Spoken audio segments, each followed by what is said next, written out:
ċemplu 21249 biex tkunu mana fis-sala. U kull min ikun mana fis-sala jieħu miegħu ikel grazzi għal Nerico Catering u prodotti Candy Gel grazzi għal Price Breakers. Kif ukoll titħlu fiċ-ċans li tirbħu kull ġimgħa Hemper pasta rummo li inkludi gluten free, Hemper minant il-Conimex, voucher minant Kinwell, ikla mir Razzett l-Antik, kaxxa snacks ta' Mr. Riley, Taste of India Curry Sauces, ġojellerija minant Graham Collections, prodotti minant Butcher's Barn, prodotti Cafe Cordina, ikla minant Country Terrace grazzi għal Hotspot Magazine, prodotti Tescoma u fl-aħħar ta' sensiela tistgħu terbħu sodda motorizzata kompluta bis-saqqu tal-ogħla kwalità għal mistrieħ aħjar tad-ditta materassi ġentilment mogħtija lilkom minant Bonds u kċina twila 3.6 metri lussuża u moderna ta' kwalità għolja ħafna kompluta bil-wiċċ ġentilment mogħtija lilkom minant Bonds.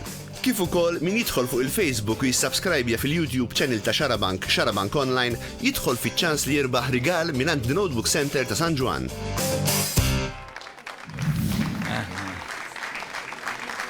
Mela l-għonet niskużaw ruħna li marilna d-dawla unek li ġina bil-reklami ħankomplu. Mela, maħna għal dawk li naqdu maħna bħalissa għanna l-Kerol li l-9 snin tilbes il-hikab, dak li ħna jidu la burka. Hija Maltija, Missiġġiewi, għandek l-tfal.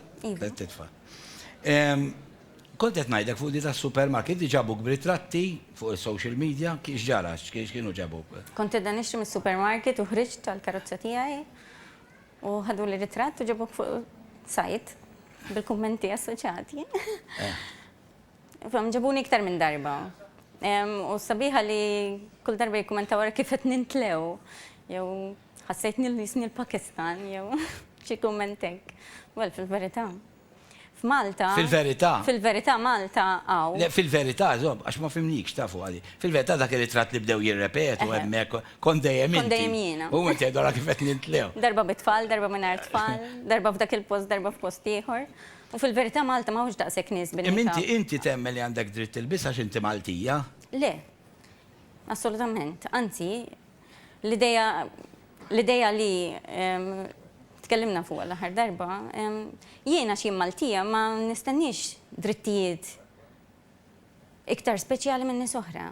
Jekk nies oħra waslu Malta m'għandhomx dritt ikunu trattati b'mod uman bħal kull persuna oħra? Għandhom dritt. Issa jilbsu x'jilbsu, jemnu x'jemnu, Malta bil-Kostituzzjoni tirrispetta daw id-drittijiet li ngħidulhom human rights, ma ngħidulhomx rights for the Maltese. Ngħidulhom human rights. Inti umana, ġejja minn Libja, ġejja minn Sirja, ġejja minn Eritrea, ġejja minn Somalia, għal xiex għandhom jivjolentaw drittijiet li. Ok, issa hawnhekk ikun hawn min speċi meta jarana jibda jgħaddilu ħsieb issa sewwa jibdew iġaluna nilbsu bħalek. U naturalment hawn nies li ma toġobhomx l-idea u ma ntihomx tort min għandhom kull dritt. Inti qed taħseb li tipprova ġib in-nisa kollha tagħna bħalek dik importanti saqsielek. Ok, mela. L-ewwel ħaġa fir-reliġjon tiegħi waħda mill-versi li qiegħda fil-Koran, fil-Ktib talla għalija li ma niċħdux u ma morrux kontrih fl-ebda sitwazzjoni nippruvaw ħajjitna, waħda mill-versi tgħid there's no compulsion in religion. Ma tistax tisforza ir-reliġjon fuq in-nies. Ir-reliġjon hija xi ħaġa bejnek u bejn Alla, bejn qalbek u Alla. M'hemm xejn illi jista' jbiddillek femtek jekk inti m'intix konvint b'qalbek fuq dak li tgħid ir-reliġjon tiegħek. Jien mhux se timponi fuqna l-biċċa. Min ħan imponi fuq ħadd, il-mami tiegħi, il-papa tiegħi kollha nsara għadhom jiġifieri għandkom prova wkoll. M'għandekx problema li tara nibqgħu morru bil-bikini. Għal min jibża. Topless hekk hemm bżonn m'għandekx problema assolutament. Għal min jibża li l-preżenza tiegħi biss timponi hawn nies jilbsu simili ħafna tiegħi u huma nsara.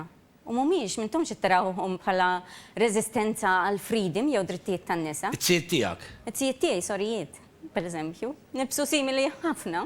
Avolja intom forsi qed tiġħduha issa. Nitolbu simili ħafna, jitolbu 5 darbit kuljum. Bħali eżatt. Ok, ħalli nirrabja ħalli isma' ftit il-panel ukoll. Inti, meta smajt li fil-Parlament qed jgħidu m'hemmx problema, mhux illegali, tista' tilbisha kemm trid. Il-liġi kriminali, nirringrazzjahom għax ġabu ġustizzja, sens ta' ġustizzja fija, naf illi nista' approachja a public officer u jgħinni, mhux jgħidli l-ewwel neħi n-nikab, u mbagħad nista' ngħinek, ħajjgħid li iva x'għandek bżonn u jara s-sitwazzjoni li għandi li għadha fija. Inti l-airport tikxilhom wiċċhom biex jaraw il-passaport, mhux hekk? Anke jkun raġel. U sifirt bla problemi ta' xejn u dħalt Malta bla problemi ta' xejn. Ok. U jirrispettaw ħafna u għandhom ħafna sens ta' dekorm. Ok. Mela, Marija, Luana, ma nafx għadix tibża minnek, imma. Nkellmuha. Xi tajdilha malajr imma tajdilha. Marija, welcome, jien nixtieq niltaqa' miegħek wara. Mux problema, jiena miegħek l-sena nagħmel ġurnata nitkellem, laqqas xejn. Il-problema li mhux ibiss teżisti, ġifieri se jkun hemm xi ħadd ieħor barra li jkun forsi armat u japprofitta mill-libsa, jien dik biss l-ixju tiegħi.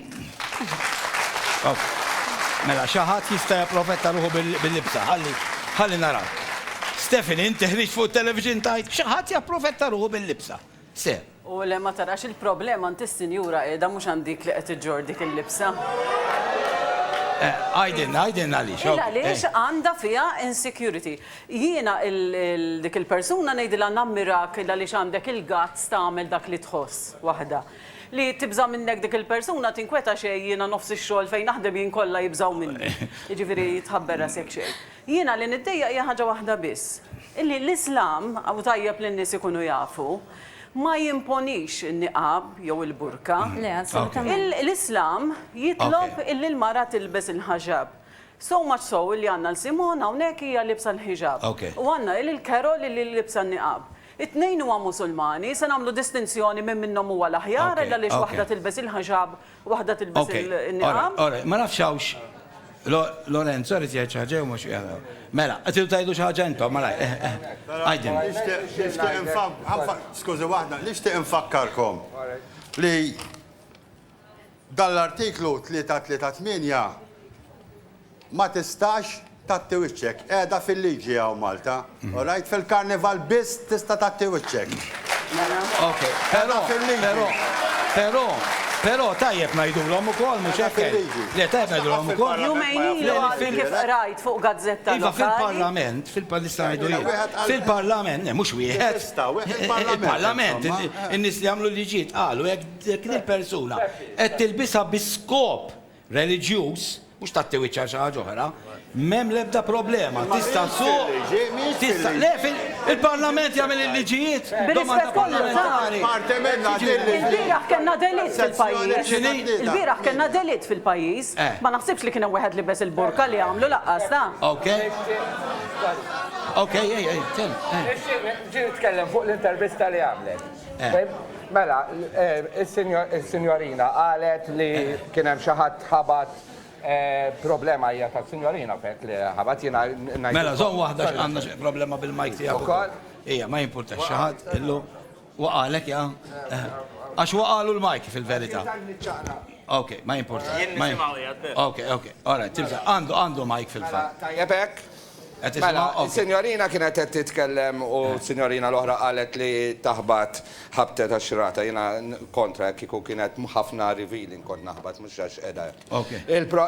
Il-problema hija li tiġi tgħidli li qed inkellem persuna jien, qed inkellem persuna. U qed inkellimha u kif inhi ma niġġudikajiex għax qed nara xi ħadd li bes l-iswed. Għalija dak huwa insult għax biex il-bniedem li tinkellmu nara fattizzi ta' wiċċu, il-body language tiegħu, kif qed jiċċaqlaq, kif qed ikellimni, dak li qed taħbili dik l-informazzjoni għalija.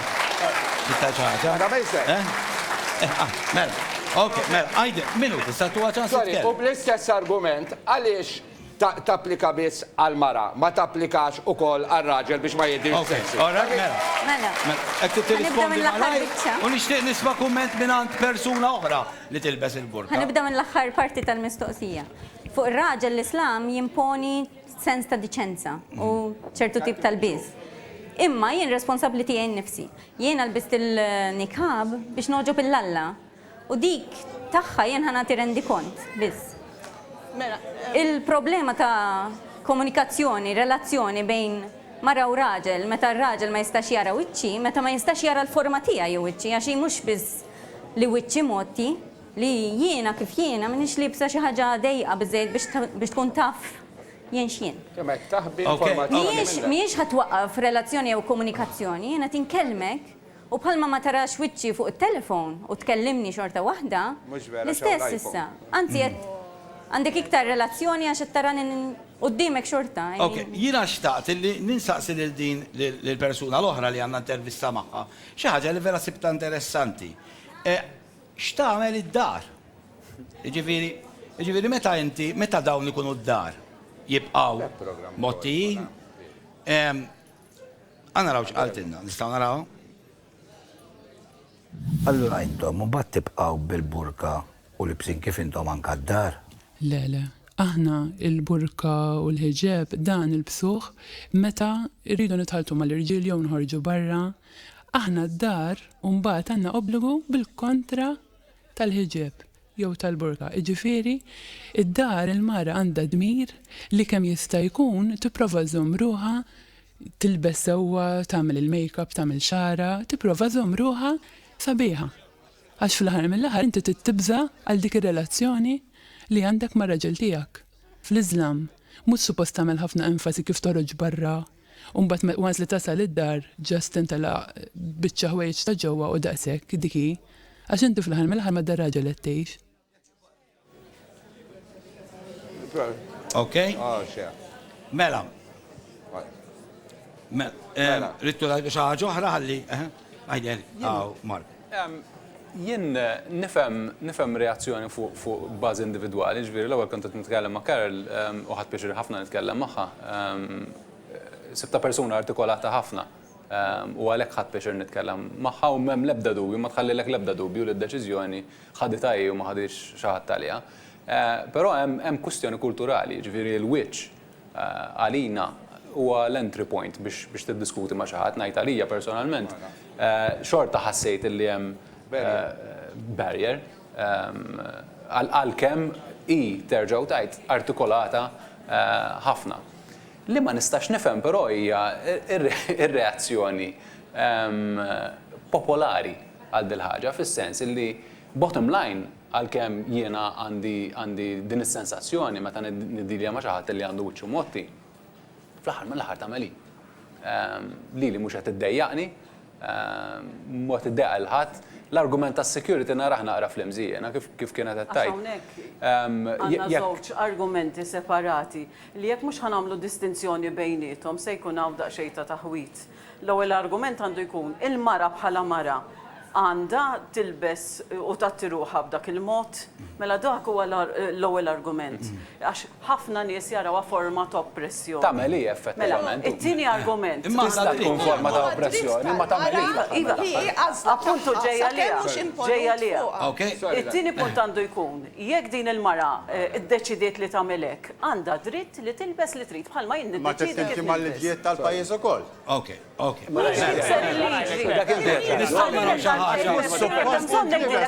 darba il-liġi mhijiex tiksirha.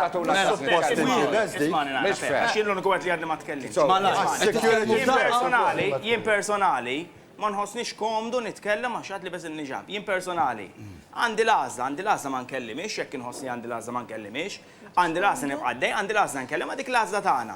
Fuq security, iva, nemmen li jekk inti tidħol f'ċertu postijiet fejn hemm security threat, għandek dritt, għandhom dritt jitolbu. Ok, mela, nistgħu waqfek. Le, għax importanti. Għax Caroline wiġbidni.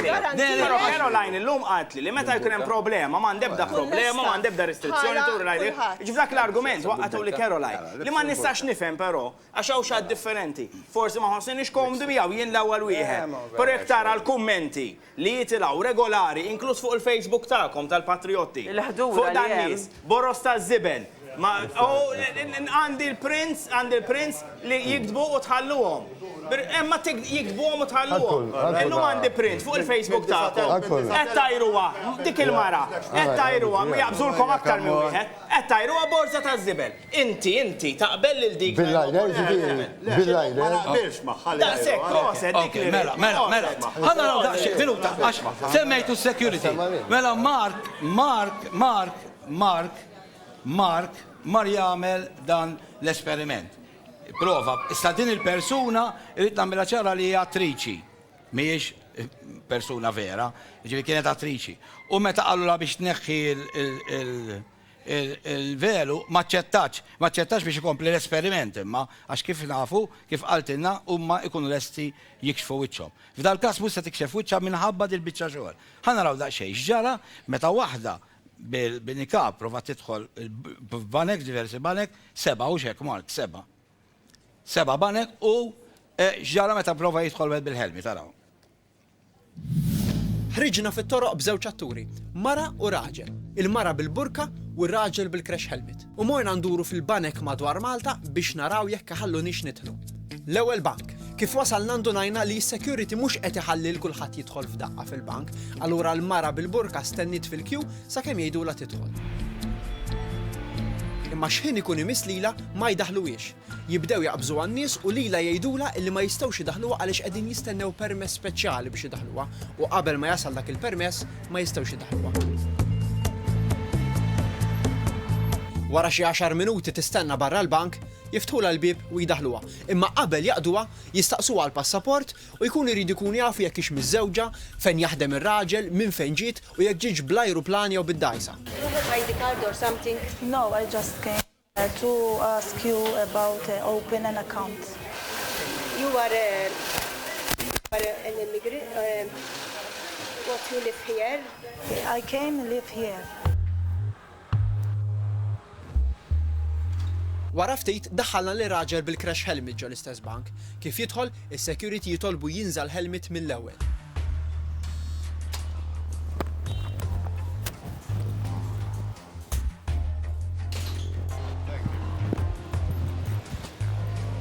It-tieni bank. Hawnhekk l-istess. Il-mara bil-burka jħalluha tistenna barra quddiem il-bib sakemm iġibu il-permess speċjali biex ikunu jistgħu daħluha. Wait, okay? Okay. U malli batna li raġel bil-crash helmet fl-istess bank lanqas taħ ċans jidħol. Kif raħmu wara l-bib, għamlulu s-sinjal biex jinżal crash helmet u qabel neżgħu ma fetħulux il-bib. It-tielet bank. Fil-bib m'hemmx security u l-mara bil-burka tibqa' dieħla sa ġewwa u l-ħaddiema jaqduha bħalma jaqdu lill-klijenti l-oħra kollha. Where are you from? Dubai. My husband works here. Thanks. Thank you. Thank you. Thank you. Peress li fil-bib m'hemmx security, ir-raġel bil-crash helmet ukoll jibqa' dieħel bla problemi, però malli jarawh il-ħaddiema jgħidulu jinżal helmet mill-ewwel.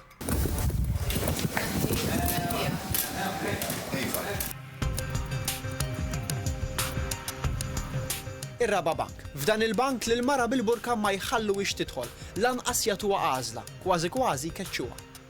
To get in. I'm sorry, security. Yes. Cannot get in? No, I'm sorry. Okay. Meta batna r-raġel bil-crash helmet fl-istess bank, ħallew jidħol, però kif daħal mill-bib talbuh jinżal helmet mill-ewwel.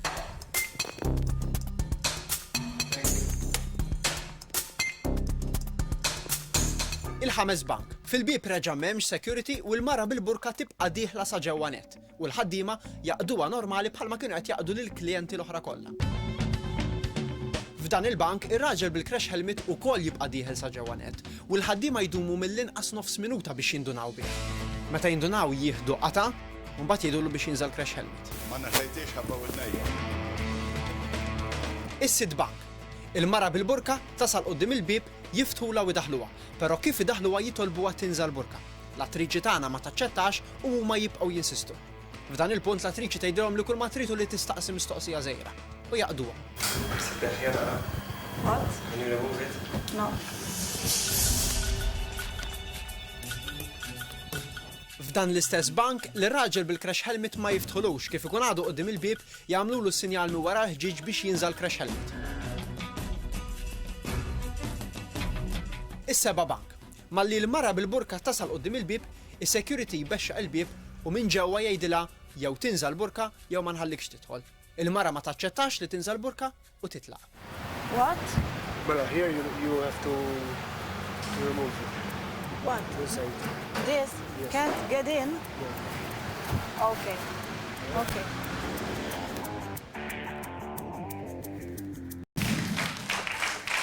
Nirringrazzjaw lil Jeffrey, lil Tony u lil Carmen ta' dak l-esperiment flimkien ma' Mark. Għajdilna, Henry. Ija. Rajtu l-esperiment, mela. Ija, ma. Evidenti li dak kollu li konnilna ngħidu li wieħed jidħol ma rnexxiex. Waqajtna għalġebla fuq saqajk imma. Għaliex? Għala, għax da daħħal ta' triċi li bsa taħt il-dak. Seta daħal mirriet. tikkonferma kemm hu nuqqas ta' security di għax dak il-punt li taħdaw jista' jidħol ħallien. Henry, sorry. Henry, daw għallulhom biex ineħħuha, ta' għallulhom irdu naraw wiċkom. Darba minnu baqdi għax m'hemm security fil-fatt. Issa, jekk inti u anka tal-helmet baqdi. Attentat darba ħad tagħmlu. Anka tal-helmet. U rajnihom barra jsiru attentati l-Iżraelinek. Rajnihom Malta wkoll, meta kien hemm Maltin minar il-burka u qatlu pulizija li kien assam għal-bank. Għandu xjaqsam għal-burka. Għandu xjaqsam, issa ħanaj. Ok, Lorenzo Malaj, Lorenzo. Minuta, u għet titkellmu f'daqqa. Mela. Bsil il-burka jagħmlu hold up. Fej. Ġol Ingilterra. Security threat. Il-problema tal-problema. Stenna nara fuq dal-filmat, per. Jien hemmhekk rajt, waħda rajt sens ta' tolleranza, unajda. Għax kien hemm min ma kienx ċert, waħda rajt sens ta' ignoranza fis-sens, ignoranza li l-istaff ma kinux jafu eżatt. X'kellhom jagħmlu. Però rajt sens ta' tolleranza, li flok qalu la no, ħafna minnhom qalu l-hom isma' ħaniċċekkjaw u daħluha. U li rajt konsistenza bejn min kien libes crash helmet u bejn min kien. Għax se jkollna naqgħu fuq il-biċċa. Mark Malaj. Il-problema tal-punt li qajjem tinti huwa li qed tkun selettiv fis-sens li fej il-mara bil-burka baqa' diħla ġewwa, l-istess għamel ir-raġel bil-crash helmet, ma kienx hemm security mal-bib. Issa jekk hemmx security consideration f'dak il-każ x'kellha ssir. Tim għandix taqsam il-burka jew il-helmet. Ma ħallix kien qed jagħmel xogħol. Raġel bil-helmet baqa' Raġel tajdu raġel. Ma ħallix kien qed jagħmel xogħol u sew. Tajjeb minn kien taħt il-burka. X'differenza tagħmel? Differenza. Taħt il-burka qatt tistess li raġel. Tajjeb ngħidu nerġa' nirrepeti Henry. L-oħra ma rajtix, biċċa sewda daħle. Tajjeb nirrepeti. Ok. Lorenzo Malaj. Mara pistola tista' tagħmel Lorenzo. Mux tajba, daqseg. Jiena l-opinjoni tiegħi, jekk tidħol bħal ma ġieli tħart f'bank Malta. Fis-sajf tkun bin-nuċċali, jgħidlek importa naqra n-nuċċali. Qed jagħmluha di Lorenzo. Ejwa naf, qed jagħmluha. Jekk inti tidħollok ġo ħwejġek u lesta li tidentifika ruħha, tikxef tgħidlek jiena t-talija. U tattija jien ma nsib l-ebda oġġezzjoni. L-importanti li tiġi li jekk jiena ngħidilha hekk jogħġbok inti min inti. Tgħid li jiena Mary. Carol, all right. Kif rajna fil-esperiment. Għatti uċċek u b'għaddejja. Però li tgħidilha inti min inti u ma tkunx tkun tikkorek minni, jien ma naqbilx magħha. Ok, se jkollna li hemm il-problema tas-sigurtà li hemm dan huwa programm suppost fuq il-multikulturalizmu. Mhux iktar isu programm pro-Islam imma erħila. Jiena qed ngħid le senna minuta nitkellem ħallik. Mela aħna qed ngħidu li dejjem biex nitfaw il-mara l-qoddim, il-mara noħorġuha mill-ċina, issir partner, issir level partner, u dik Maltija. Dik hija Maltija. Inti bħala s-soltu liberali, alla ħares ikunaw nisa Maltin miżmuma b'dak il-mod. M'għandix taqsam. Ħafna jien nixtieq inkun naf. Ġifieri Ġorġ, l-assoċjazzjoni tan-nisa x'għandhom opinjoni fuqha. Ġifieri, allora x'qed nifhmek. Int qed tibża li daw ġejjin. Mhux qed nibża. Żomm minuta, mhux inti. Ħafna nies jibżaw li ġejjin daw jindominawna u jgħidulna x'nagħmlu. U issa f'daqqa waħda inti qed tgħidilha x'tagħmel ildi. Tgħidilha ma tidix bil-burt. Jiena qed ngħidlek inkella ma trix tifhem l-argument. Inti wieħed mill-iktar nies li bist biex kulħadd jevolvi u nsiru equal partners. Dik il-mara jew mexja fi triq li qed tagħmel l-statement qed tajt jiena Maltija imma jiena Musulmana wkoll. Jien m'iniex bħalek. Jiena ħanimxi. Nibda nimxi ngħidlek jiena Malti u jien Kattoliku.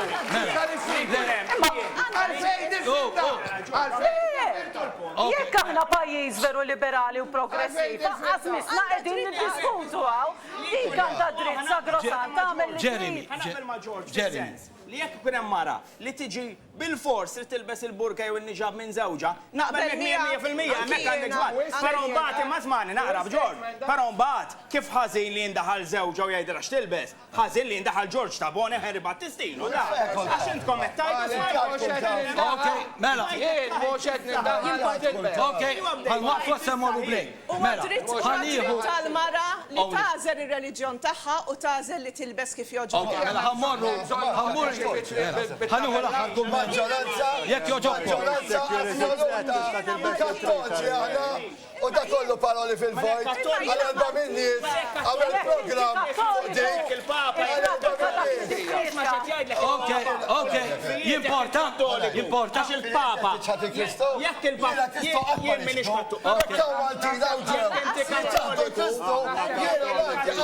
Ok, jimporta. Mela, se nagħmel biċċa xogħol importanti hawn. Jekk se tibqgħu titkellmu flimkien, se naqtaw il-mics. Mela, jimporta Henry saqsik xi ħadd. Jimporta Jeremy, hu paċenzja. Wieħed, waħda. Mela, Henry, inti għandek kifet. Inti għandek kifet. Le ma ġara xejn, anzi. Inti għandek kifet. Bil-kalma, m'hemmx għalfejn għodu. Inti għandek kifet.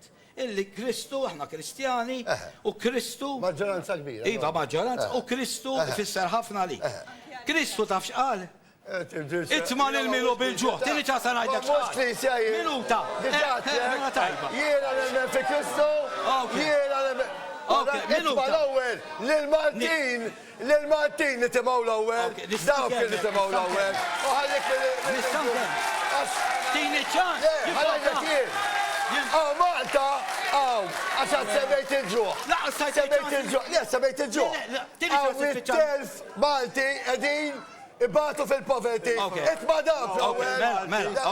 Jiena ma nafx għalfejn qed tajt lili biex nitbaħħom għaliex xaraban il-kollu jiġbor għalihom. Però, mela, Kristu qal, di li qed ngħidlek, inti semmejtu l-Kristu, jien qed ngħidlek Kristu qal.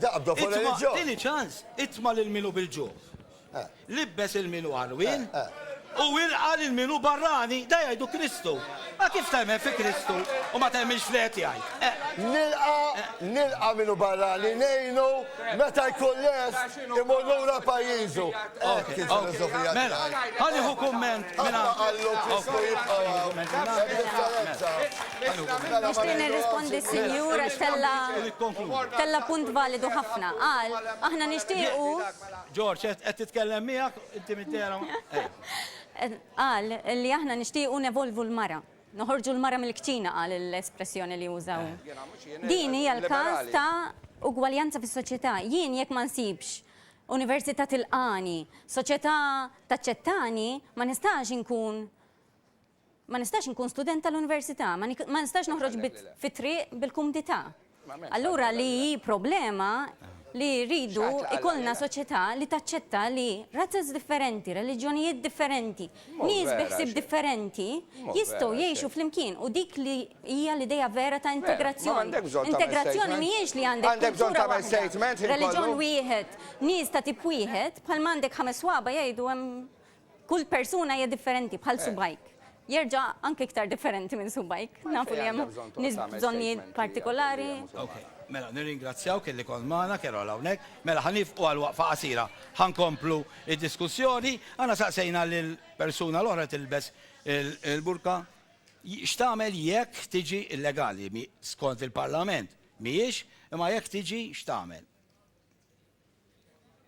Fil-verità, jekk jiena vera qed nemmel li qed nagħmlu għall-alla, mela jiena ħanosni gilti pereżempju nneħħija, mela jiena ħanispiċċa jew ma noħroġ mid-dar. Sewwa, u ġifieri b'dan għandna niftakru li bħaljem ħafna nisa li aħna kull ma nagħmlu noħorġu fil-għodu nwasslu tfal iskola. Naddu supermarket u morru d-dar nsajru. Ġifieri inti ħadkun qed tillimitani ħafna mhux qed tilliberani, għax jien hekk qed nemmen f'xi ħaġa m'għandekx ċans li ħaneħħi ħabba liġi. Laqqas hekk inħallas ma nafx kemm il-multa. Mela, ħanifqu għal waqfa qasira, kif niġu lura se naraw feature dwar il-protesta illi għamlu il-Patrioti Maltin, u mbagħad wara niddiskutu. Id-domanda li qed nagħmlu issajja kif rajna ma' Kerol. Imma anke mal-oħrajn, nistgħu ngħixu flimkien u xi tfisser li ngħixu flimkien. Nistgħu nintegraw U naturalment hawnhekk il-patrioti jgħidu le għall-integrazzjoni, ma importanti. Le għall-integrazzjoni sforzata. Mela, ħaniġu lura, għandna wkoll esperimenti oħra x'nurukom interessanti ħafna b'qaw hemm.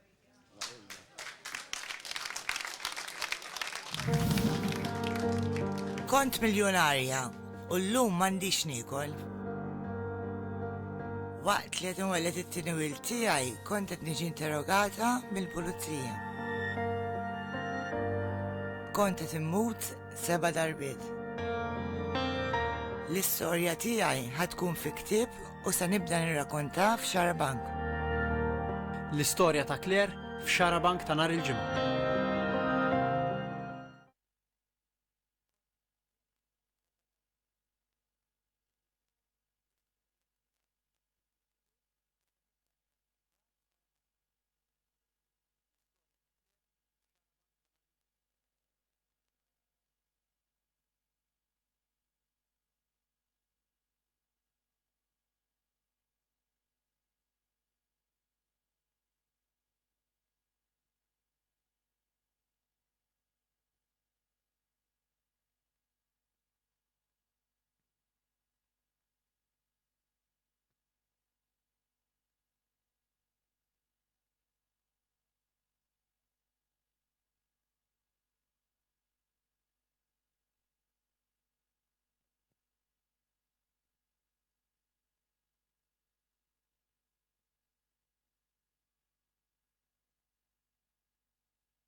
Kont miljonarja u llum m'għandix niekol.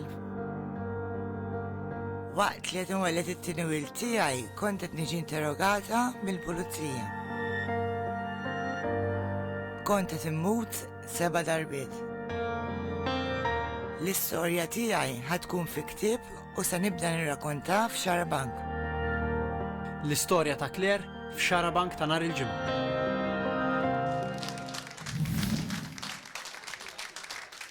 Hawnhekk id-diskussjoni baqgħet għaddejja nilqgħu magħna l-isem se ngħidu ħażin aħjar tgħidulna inti. Faisal,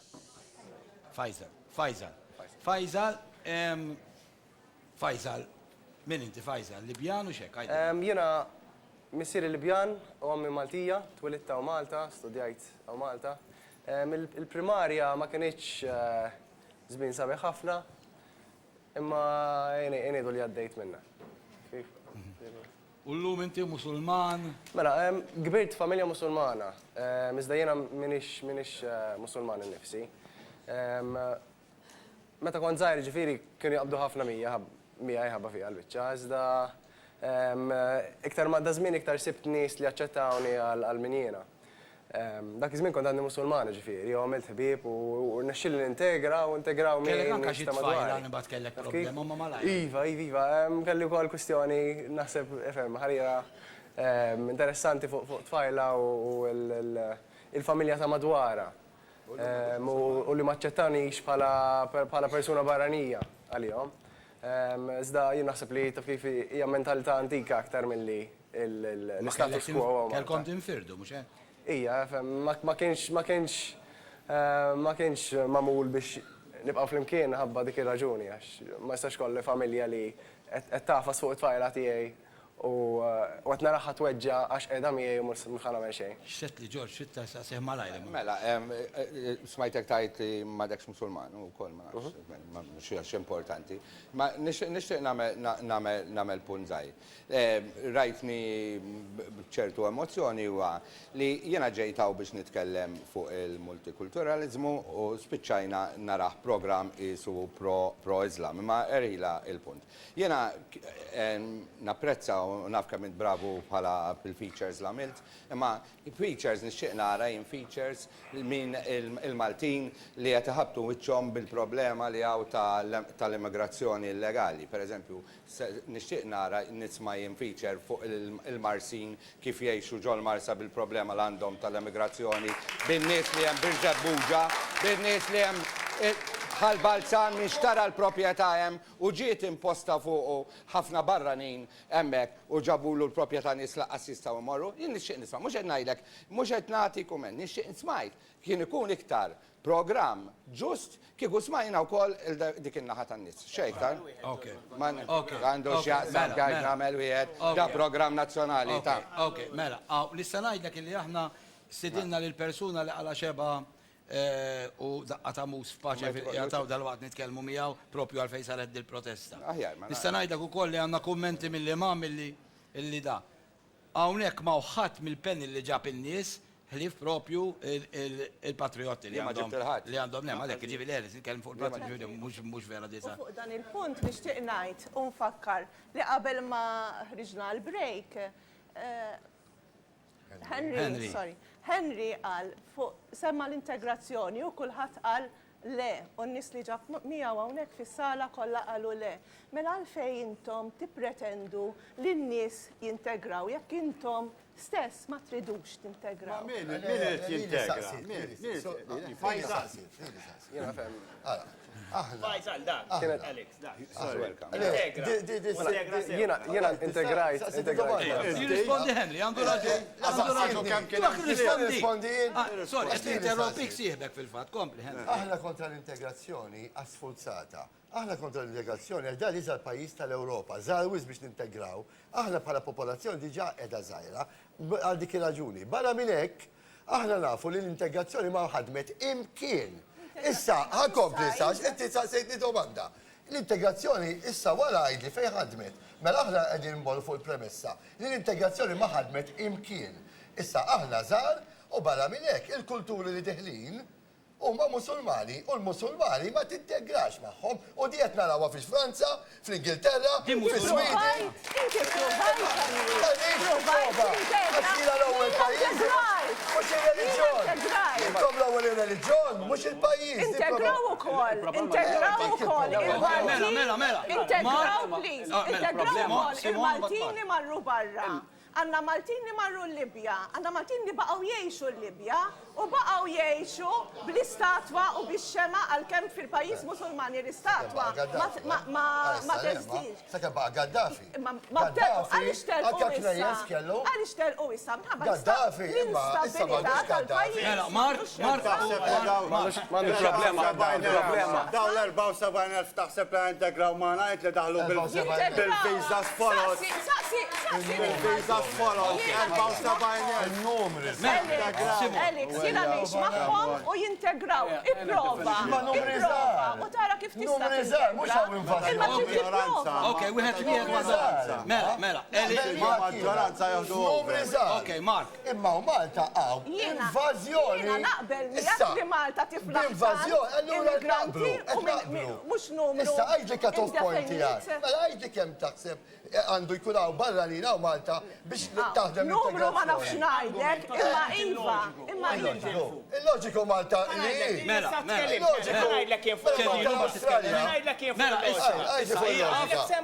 Għajdi fuq il-loġika. Intkom bħala għada tajdu li intkom qegħdin kontra min ġi illegalment. Inti qed ixxejjer dik il-karta. Intkom però naqra ismani. Però naqra ċans jitkellem issa. Il-mission statement nidħol Facebook tagħkom. Nidħol Facebook tagħkom. U naraw is-suġġett x'għandkom. Aħna kontra l-integrazzjoni sforzata ma' min jiġi illegalment bla bla bla. Issa taqbdu fuq l-Islam. Iġveri, ħanajdlek, tal-pubbliku tajjeb ikollhom fiduċja fl-spokespersons tagħkom, ma jinterrompugomx ukoll ukoll. Sewa, mela ħalluhom jitkellmu.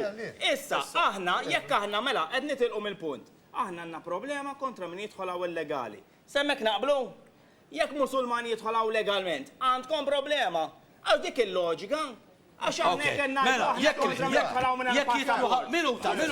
jekk jitlu ħafna Musulmani hawnhekk. Legalment, insihom illegali. Legalment, ikollok problema. Minuta, ikollok problema. Meta tgħid legalment. Bħal daw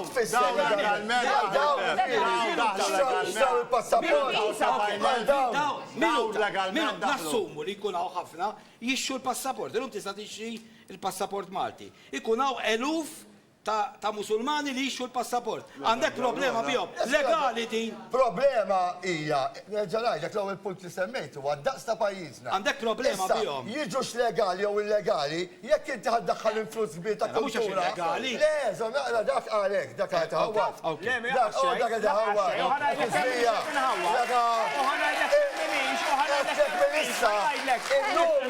Il-numri pep kollox, il-numri da pajjiż żgħir meta jkunu ħafna ta' kultura differenti, da ħajkun suwiċidju għal pajjiż.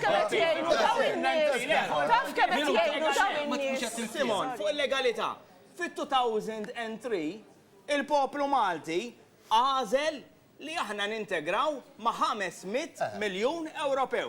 Għazla tal-poplu Malti, għazla tal-poplu Malti li integra. Is-sintkom tajdu, Franza mimlija Musulmani, Londra mimlija Musulmani, bir-rispett kollu dawk għandhom dritt legali jiġu Malta. U jkunu legali, u ma tistax tajt li ma jkunux legali. Marku Elix. Jien nixtieq fil-qasir nipprova nerġa' niddefinixxi naqra x'nifhmu b'integrazzjoni. Integrazzjoni fundamentalment hija dialogu. Tajjeb, issa hawnhekk f'dan il-panel stess. Kollha Maltin, kollha twilidna Malta, kollha bil-passaport Malti, tajjeb. Kollha niġu minn kulturi individwali differenti. Daw jirrappreżentaw minorità politika u Malta. Ojja, perfettament. Issa ħallini nitkellem, hu paċenza. Minorità, da? Tieni ċans jipporta ħallini. U l-ironija hija, issa jew ħallini nitkellem, jew kellha tkellem waħda. Mark, jitkellem Mark, please. Jien ma nafx nagħmel bħalkom tiġi ġata fuq xulxin tajjeb, jew ħanitkellem jew ħad titkellem. Mark, tkellem mela fidejk. minorità politika f'da sens. U l-ironija hija di li ħafna mill-affarijiet li tgergru fuqhom intom mill-mainstream, il-media mainstream ma tikomx aċċess, pereżempju, f'ċertu sens għandkom raġun, tajjeb, illi il-politikanti mainstream ma jtukomx aċċess, il-Labor u n-nazzjonalisti fil-mainstream tagħhom tajjeb, whatever, Gamorra jgħidulhom li trid ma jimpurtax. Tajjeb, dan huma l-istess affarijiet illi ħafna drabi jiffaċċjaw jikkomplejnew fuqhom il-minoritajiet. U għaliex qed ngħidha di? Għax soċjetà kosmopolitana, multikulturali, u multikulturali mhux qed ngħid biss Musulmani, Kattoliċi, eċetera, dak li jfisser? Ifisser li tpoġġi bil-qiegħda u tipprova ssib ftehim.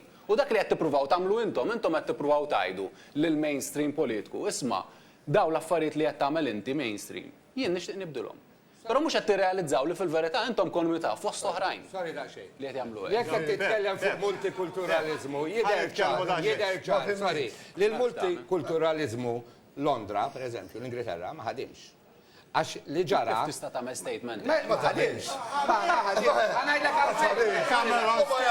jien m'għandix ċans. Jien m'għandix ċans jitkellem. Ara l-Amerika, il-multikulturalizmu jaħdem.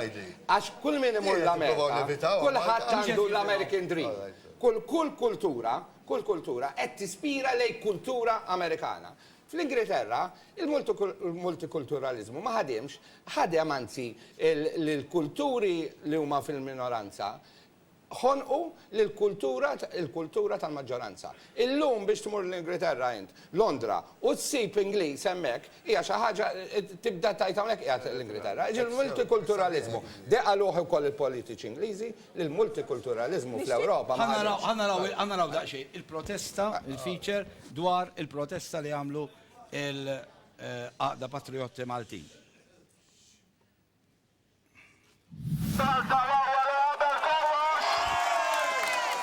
Grazie per supportakom! Forza, Malta, Malta!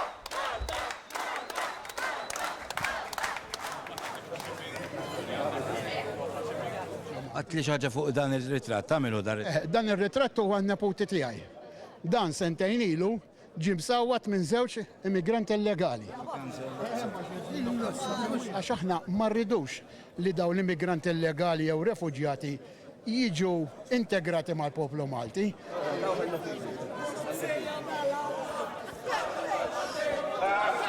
Xogħol mħabba wliedi, mhux għalija personali għal jiena ma naħdimx, xogħol mħabba wliedi. Qed jieħdu x-xogħol ta' wliedi. Da skull jieħdu x-xogħol ta' wliedi.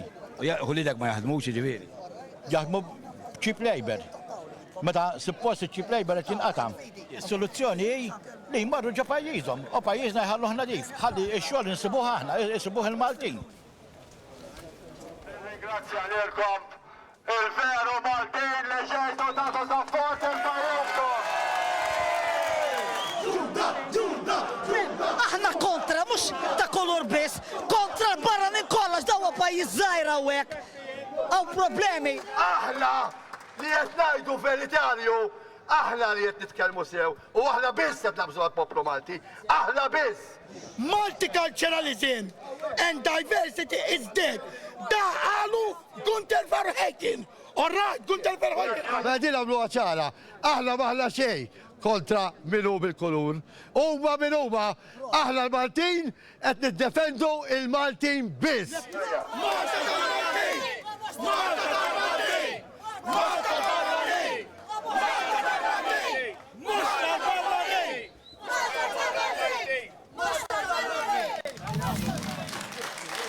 Mela. Alex. Parti, aħna.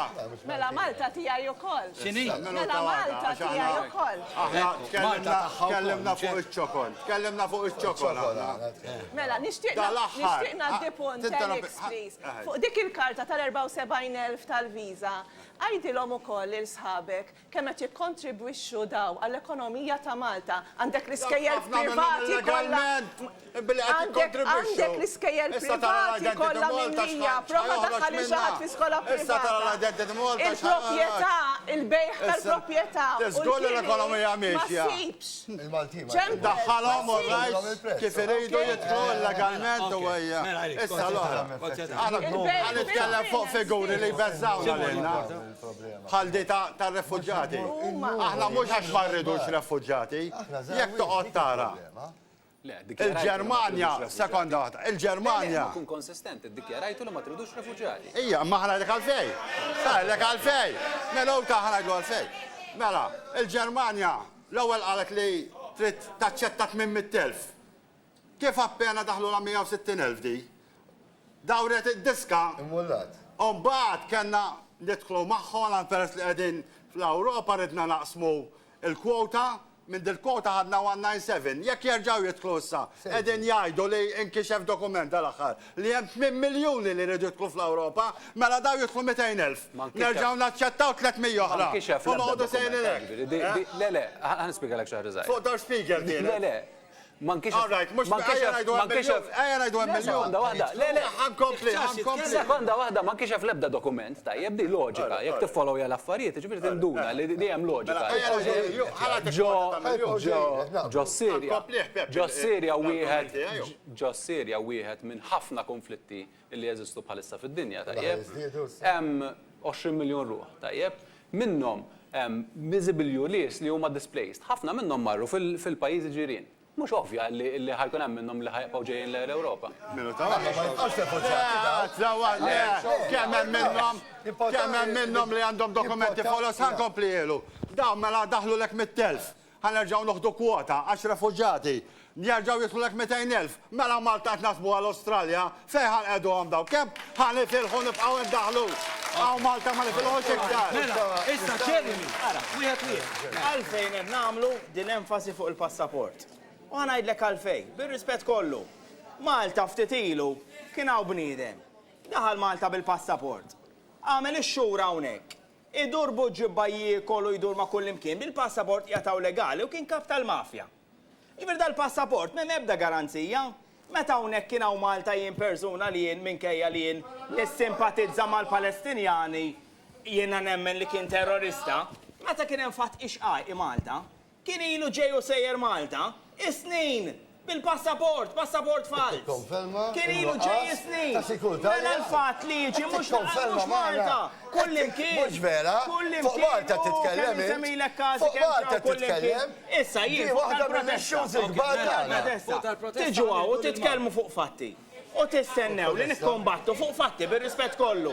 X'inhu ħanajlek Bulgarija biss 10,000 passaport fals mis-Sirjani. Taqblux mija jimmisimgħu.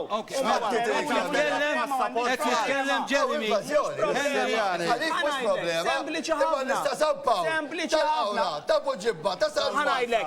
Qabel ma ġejtu ma għadhom mhux ħatħallu nitkellem. Mhux taħdmu biex ma tħallux nitkellem. U qed tikkonfermaw.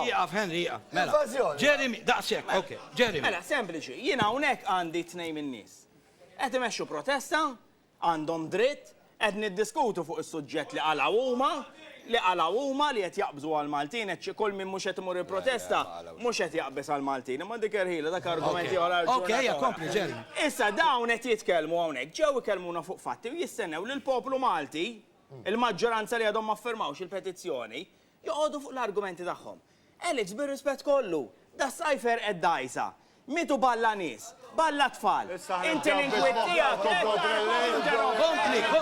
Kompli. Inti l-argumentija kien. Tarbija l-argumentija kien. Tarbija Facebook. Mela, Alex. Sena laqlek il-mikrofon, u paċenzja. Issa.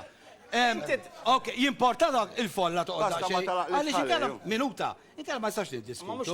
Meta qal li miet xi ħadd tettu allura jiena niskandalizza li isma' l-kelma allura. Imma ma jimporta. Inkomplu Fuq l-emozjoni. Ejja nitkellmu fuq l-emozjoni. Mela kieku xi ħadd mhux emozjoni. Peppi, din ma nafx jitkellem. Le, mhux hekk. Laqgħa xejn. Kieku tajni ċans nispiċċa sentenza. Qed jitkellem Jeremy. Sorba tisir, kotajni ċans. Mela, daw mietu n-nies, n-nies, u mhux biex noqogħdu nibku jien nibki ta' meta jirrekku min ikun. Imma l-akbar concern, issa nitkellmu fuq fatti. Tas-sur Alex kienet li issa l-lampuka ħiklu l-katavri. Jek trid immorru, issa, morru Marsa xlok. Ejja morru marsa xlok, ejja morru marsa xlok niddiskutu fuq il-ħut. Il-kwistjoni Imxi marsa xlok. Ismani. U niddiskutu fuq il-ħut daħħal. Jimporta. Imxi, niddiskutu marsa xlok. Issa nitkellmu fuq l-statement. Għal is-Sur Battistino qabel ma tajna l-break. Għamilt statement, bil-rispett kollu Sur Battistino. Ok, kopli ġermi. Statement li inti tajt. Isma, Malta kattolika, kristjana, aħna kattoliċi u kristjani. Ġveri inti li qed taqbes għal-Maltin. Mhux il-maġġoranza le, għax jekk inti qed taqbes għal-Maltin. Mela l-Maltin gays m'għandhomx postom Malta, jridu jitilu. Iva, għax il-kattoliċiżmu kontrihom. Ħanajlek, ma jmorrux ir-Russja laqqas. Ma jmorrux ir-Russja laqqas. Għajnitkom tidolizzaw il-Putin. Ok, ħadif. Fidek, zar. Għanna l-Mark? Għanisimaw l-istoria. Għanisimaw l-istoria ma tibdajn ġo. Waħda mir-raġunijiet għalfejn saret dik il-protesta kien għax ftit jiem qabel żagħżugħ Malti Richard Gallia kien jgħid Paċeville u laqqa daqqa ta' sekina f'wiċċu ta' mus f'wiċċu mingħand persuna li ma kienx Malti. Richard jgħataw miegħu nilqak fil-programm, Richard. Grazzi. Richard, nixtieq nurik filmat qabel nibdew ta' dak li ġara dakinhar ftit minuti wara li inti laqqat id-daqqa ta' mus mingħand dak il-persuna li mhux Malti. Nixtieq nieħdok dakinhar fil-waqt li qegħdin naraw il-filmat. Nixtieq nieħdok lura f'dik il-ġurnata f'dak il-lejl.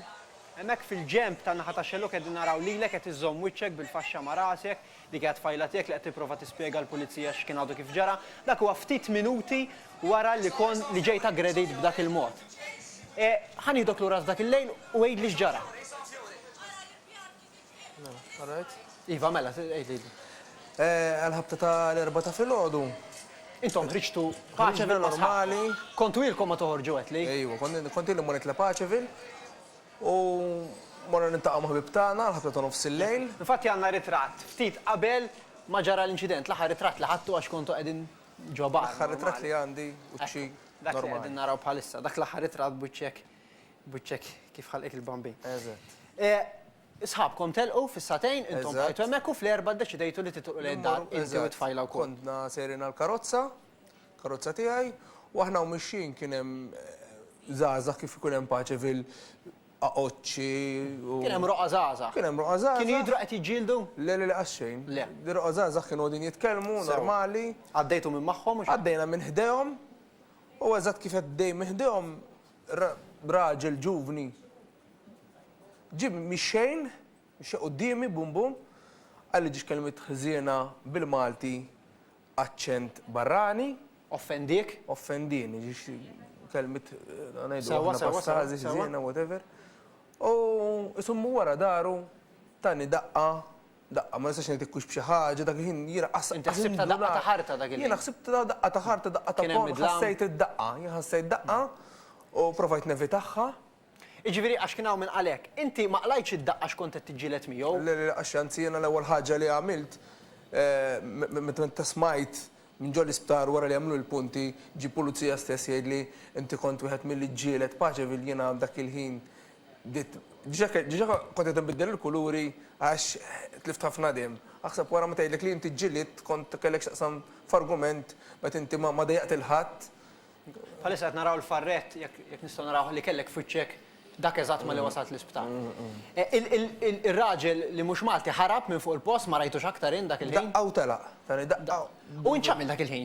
Dak il-ħin jiena żammejt wiċċi għax bdejt ninnota li qed jinżil ħafna dem, jiena ħsibt li qasamlu xuftejja b'daqqa ta' ponja u b'daqqa ta' ħarta ħsibt qasamlu xuftejja. U bqajt inżomma, bqajt imbellaħ qatt ma tlif daqshekk dem, bqajt imbellaħ kemm kienet joħroġ dem.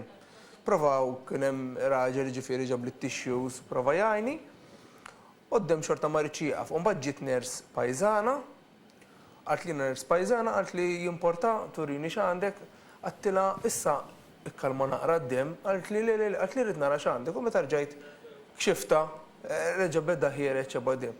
Inti f'dal-ħin kont għadek ma ndunajx. Għadni ma nafx li farret, għadni ma nafx. Inti ndunajt li kien qasmek bis-sikina għaliex fil-ġemp qed li kien. Għaxi qalt li l-ewwel ħaġa minn għajnejha ndunajt issa l-gravità x'qalt li għamlet jekk fetħet għajnejha qalt li Għalt li għattija għafasa, għalt li itla naqra l-infuq, għalt li għem ieħor ferut, għalt li għod ħdieħ ħalli tiġi l-assistenza, l-ambulanza, whatever.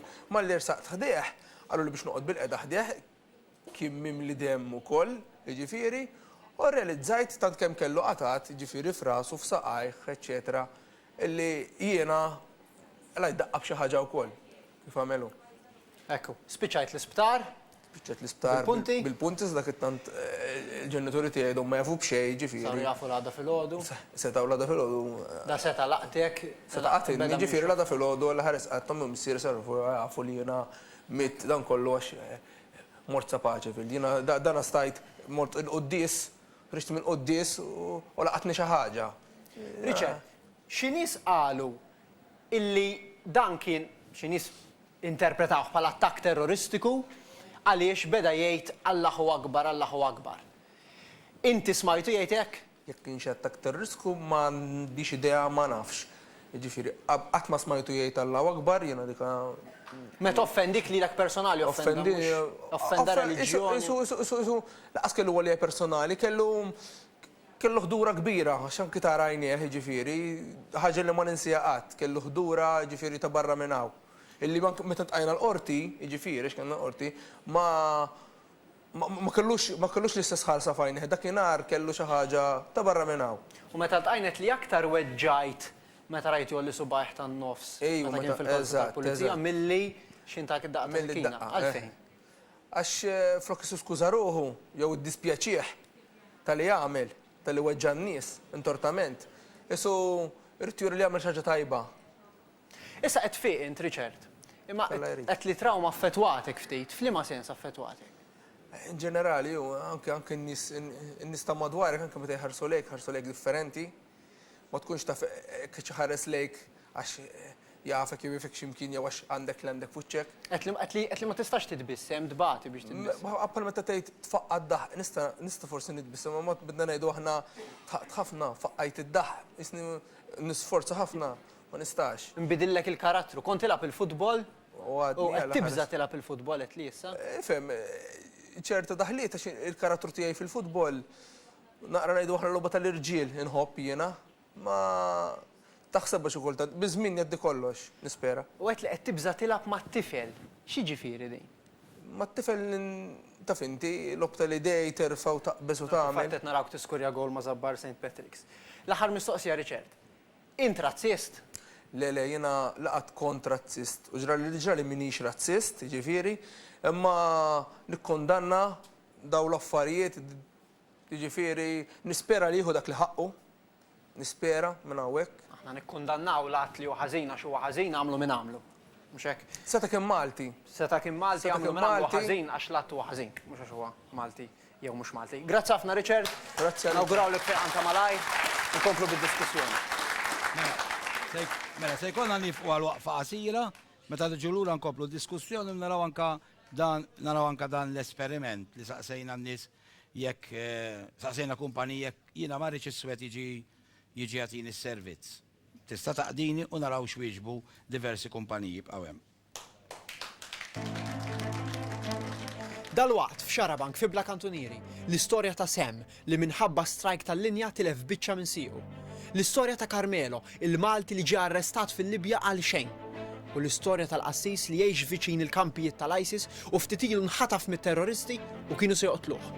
Jekk inti għandek xi storja, għidli bija, ċempilli jew ibatli.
ċemplu 2149200 biex tkunu mana fis-sala. U kull min ikun mana fis-sala jieħu miegħu ikel grazzi għal Nerico Catering u prodotti Candy Gel grazzi għal Price Breakers. Kif ukoll titħlu fiċ-ċans li tirbħu kull ġimgħa hamper pasta rummo li jinkludi gluten free, hamper minant il-Conimex, voucher minant Kinwell, ikla minn Razzett l-Antik, kaxxa snacks ta' Mr. Riley, Taste of India Curry Sauces, ġojellerija minant Graham Collections, prodotti minant Butcher's Barn, prodotti Cafe Cordina, ikla minant Country Terrace grazzi għal Hotspot Magazine, prodotti Tescoma. U fl-aħħar ta' sensiela tistgħu terbħu sodda motorizzata kompluta bis-saqqu tal-ogħla kwalità għal mistrieħ aħjar tad-ditta materassi ġentilment mogħtija lilkom minant Bonds. U kċina twila 3.6 metri lussuża u moderna ta' kwalità għolja ħafna kompluta bil-wiċċ ġentilment mogħtija lilkom minant Bonds.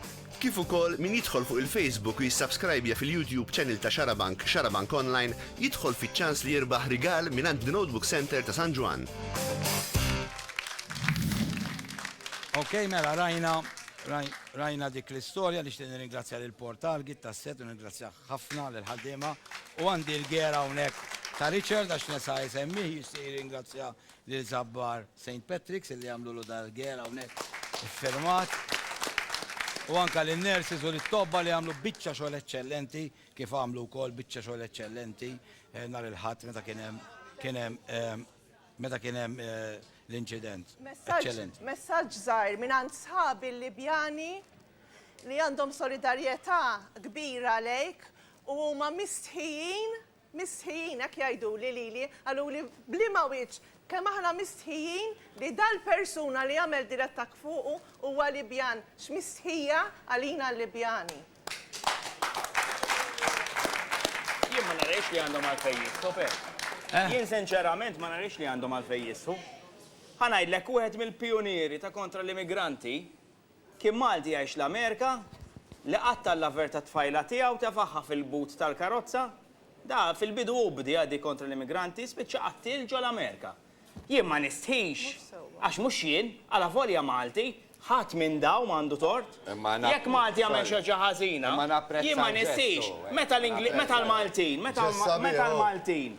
Iva, le naqbel, ma għandhomx għalfejn. Meta l-Maltin morna Londra.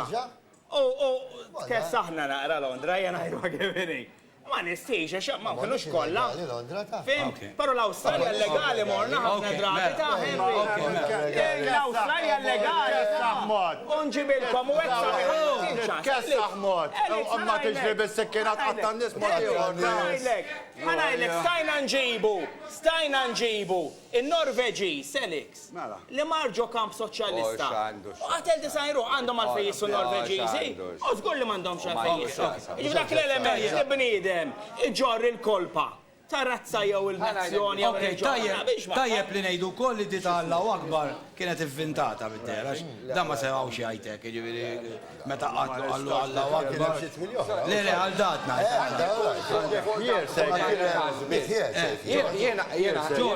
Jien li jinkwetani l-estremizmu.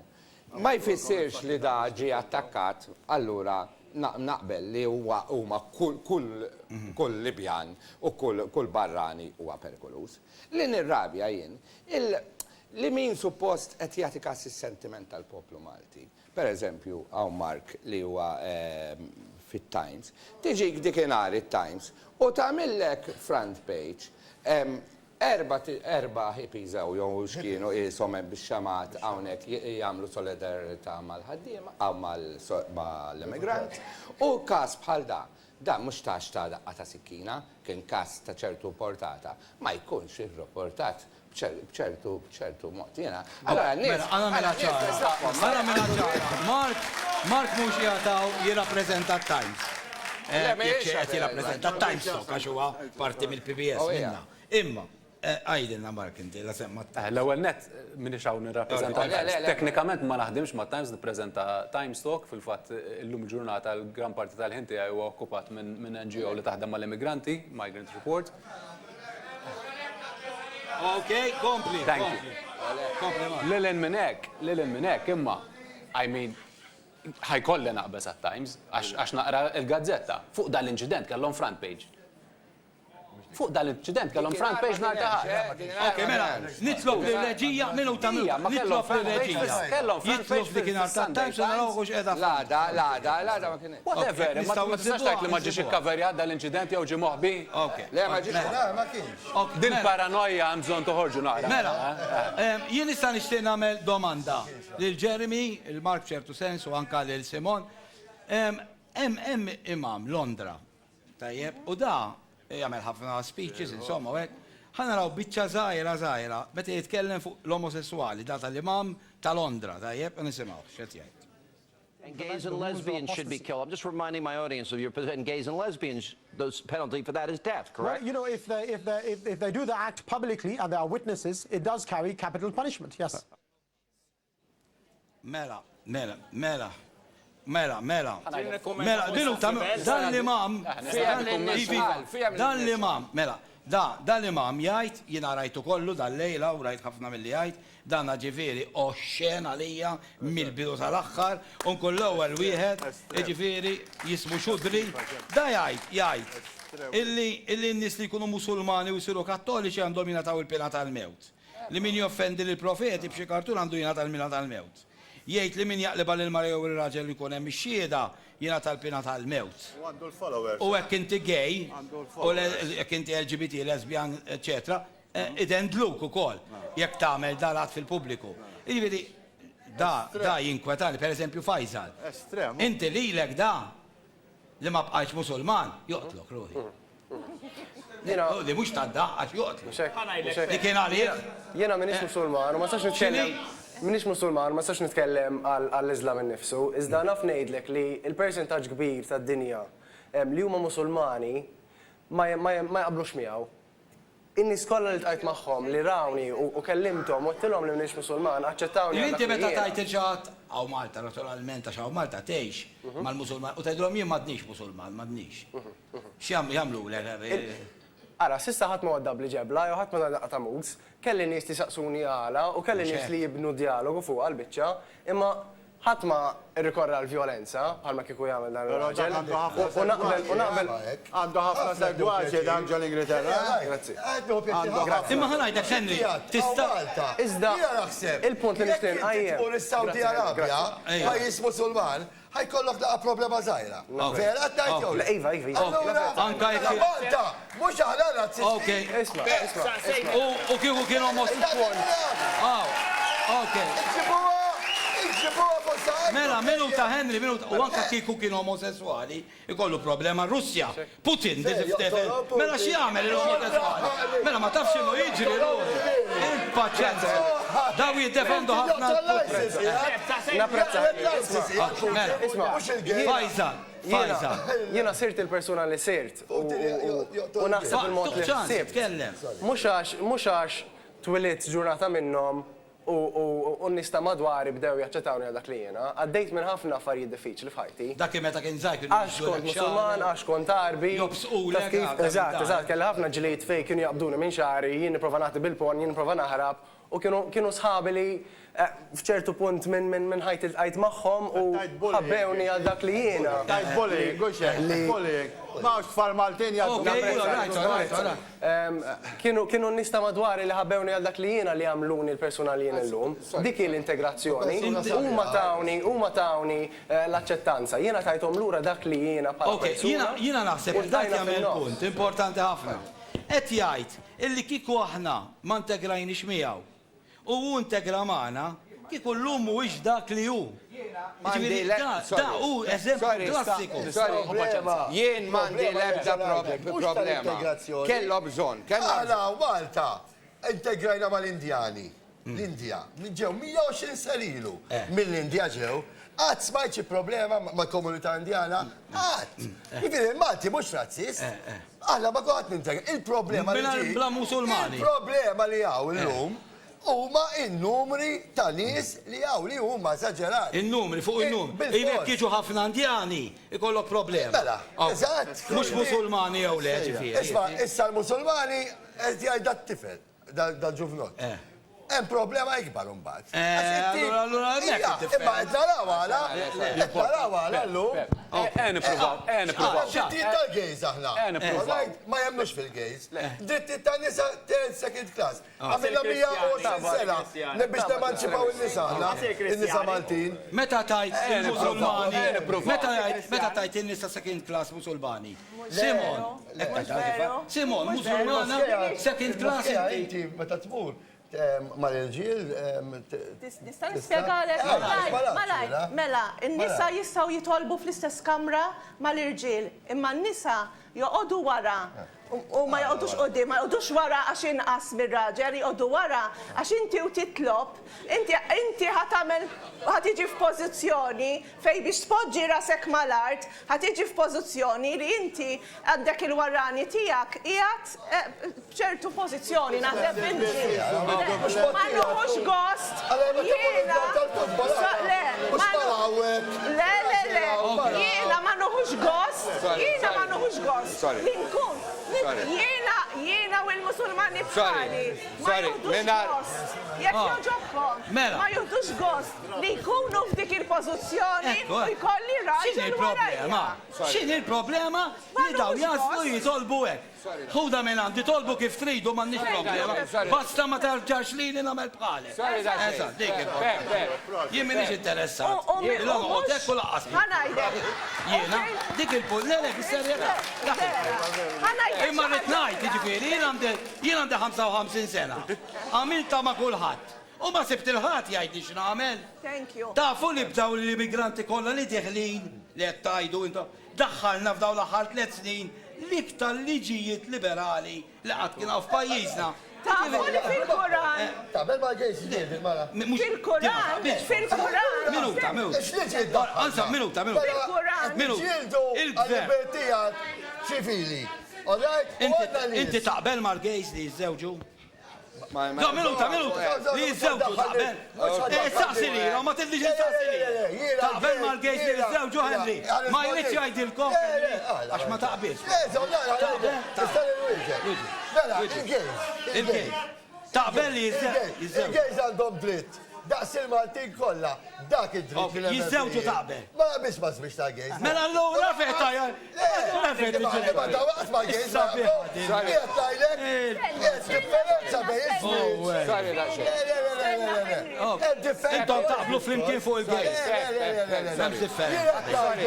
Ma jittajlek, l-gejz għandhom drittijiet daqsna. Taqbel li adottaw it-tfal allura mela mhux l-istess. Putin perfett. Mux li saqsi. Saqsi l-poplu Malti. Jaqblux li l-gejz jadottaw it-tfal. Mux li inti bħala ex-musulman. Inti bħala ex-musulman. Minuta ħanaraw daqsxejn inti. Għandek musulman kien musulman.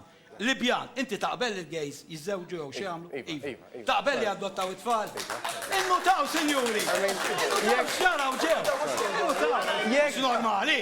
Jekk pajjiżna lest li jafda tfal lilek, nasab jafdhom lin-nies li huma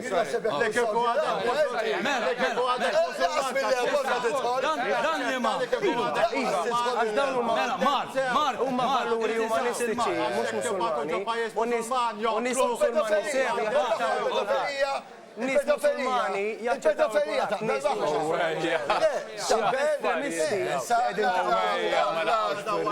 status quo, meta mhuwiex hekk. L-omiċidju taqbel ma il-pedofilija taqbel magħha. Inti qed tħabbel il-gejs ma' pedofilija. Le. Alla kif tiżżewġu, min jiżżewġ ta' 9 snin? Il-gejs mal-pedofilija m'għandhomx. Jiena m'għandx naqbel ma' kull ħaġa li hemm fl-Islam. Tista' tgħidli allura kif tiżżewġ tifla ta' 9 snin?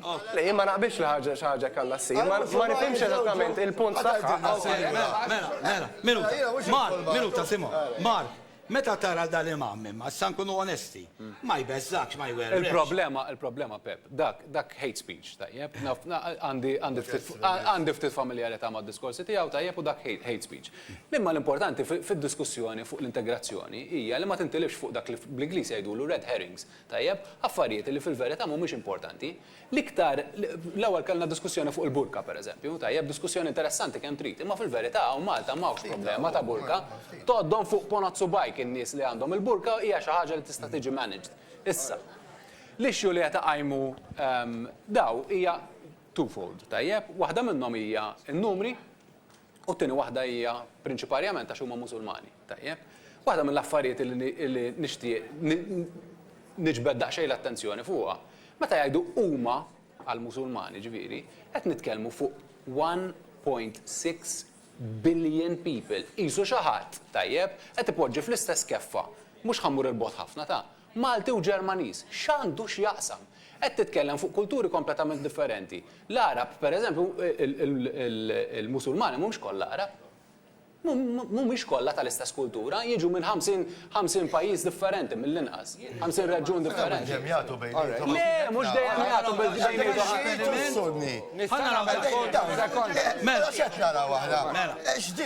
Żewġ kummenti u morru għall-esperiment. Sunni kontra xi. Meta nara imman bħal dak, jiena ġieli nara palu meta nkun noħroġ bil-kelba u nirfisha nimxi viċin dak. Dak għalija waħmiġ. U għalfej huwa ħmieġ għax huwa bniedem li jxerret mibeda, jinstiga mibeda, eċetera, eċetera. Li rridu ngħidu però li fuq il-Facebook hemm Musulmani għamlu page kontrih u għandhom aktar membri minnkom fuq il-Facebook kontra dak irqgħu sew għax hemm eluf ta' Minuta. Jieqaf kulħadd u jitkellem Jeremy.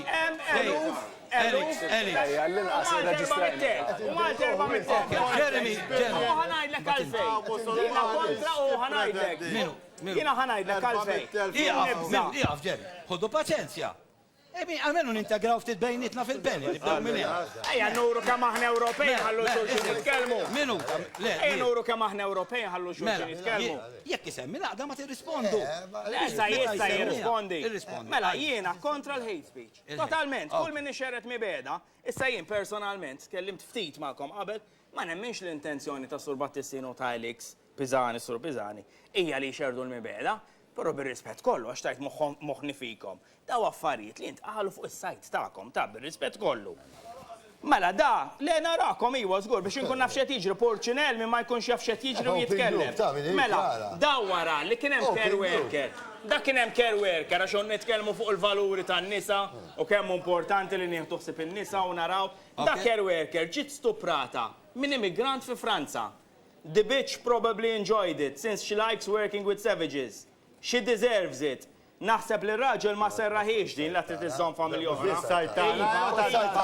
Iva. Many Muslims rape her 1,000 times. Issa, lejn urikom, mhux problema xejn. Mhux problema xejn. Le, ma urina, sa. Jeremy, konkludi. Mhux tmur tara. Urielu, jek m'għandekx faħam il-blow. Urielu, għandu nuċċali. Patriotti Maltin naraw. Barra minn hekk, aħna noqogħdu ngħidu, issa tlu fis-sajt tagħkom intkom meta bdejtu l-programm. X'għattunna? Għattunna u l-Madonna billi taqbżilna waħda. Fuq is-sajt illum. Tagħhom ma jaqbżux imma li jridu jaqtluna. Tagħhom ma jaqbżux. Jridu jaqtluna. Dawk li jridu jaqtluna ma jaqbżux.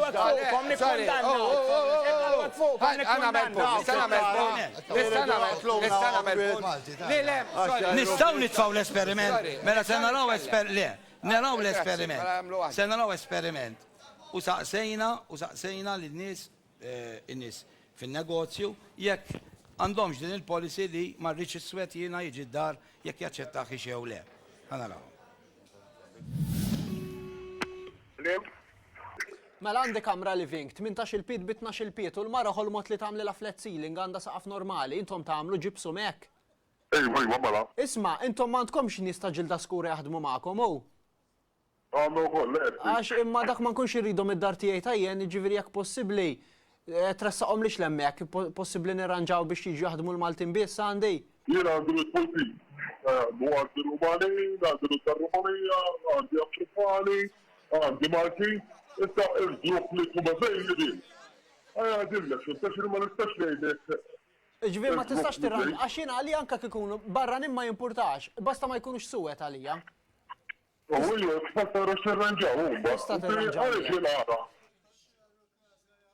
Intom ma għandkomx nies ta' ġilda skura u jaħdmu magħkom? Ma x'għatli? Qedlek ma għandkomx nies minn dawn hawn tal-ġilda skura jaħdmu magħkom? Tal-ġilda skura, le, ġili nużaw, imma il-uża barranin, ġifiri. Imma ħad tiġi taħdem għandi Maltejn irridhom, ta' dik possibbli. Maltin. Tista' ma tibatlix minnhom għaw xi dejquni. Ejja, nadgu li nistgħu. Issa ma qabel ma ntikax nixtieq niċċara dejn, intom m'għandkomx nies ta' ġilda skura u jaħdmu magħkom? Għandna nies ta' ġilda skura jaħdmu magħna, però għandna wkoll il-Maltin u barranin ta' ġilda ċara wkoll. Ġifieri jien ma nkunx irid barranin jaħdmu għandi, l-aktar jekk ikunu ġilda skura, ġifieri jekk tibagħtuhom li nkeċċihom għax idejquni. Nista' nirranġaw biex ma tibagħtuhom lejx? Mux problema li nista ġilda skura ma nibatlekx. Jekk ikunu nista ġilda ċara jkunu barranin tajjeb jew ukoll. Idealment Maltejn jekk tista' Maltejn. Idealment Maltin. Mux problema għandna Maltin ukoll ta'. Okej. Xina ma nkunx irrid ma nkunx irridkom tibatu li nista ġilda skura jaħdmu d-dar tiegħi għax idejquni dik possibbli. Mhux problema. Jew li għandi mbagħad forsi kien hemm xi barranin ikunu dawn nisim tal-Bulgari jew. Idealment Maltejn ikunu, ma nkunx irid barranin id-dar. Mhux problema. Isma', intom m'għandkomx nies ta' ġilda skura jaħdmu magħkom hu? Għandna wkoll iva. Għaliex jekk nagħmlu għandkom ma nkunx irid nies ta' ġilda skura jaħdmu. Ma nibatuhom ġew djaru. Ġifieri possibbli ma tibatuhom. Aħjar.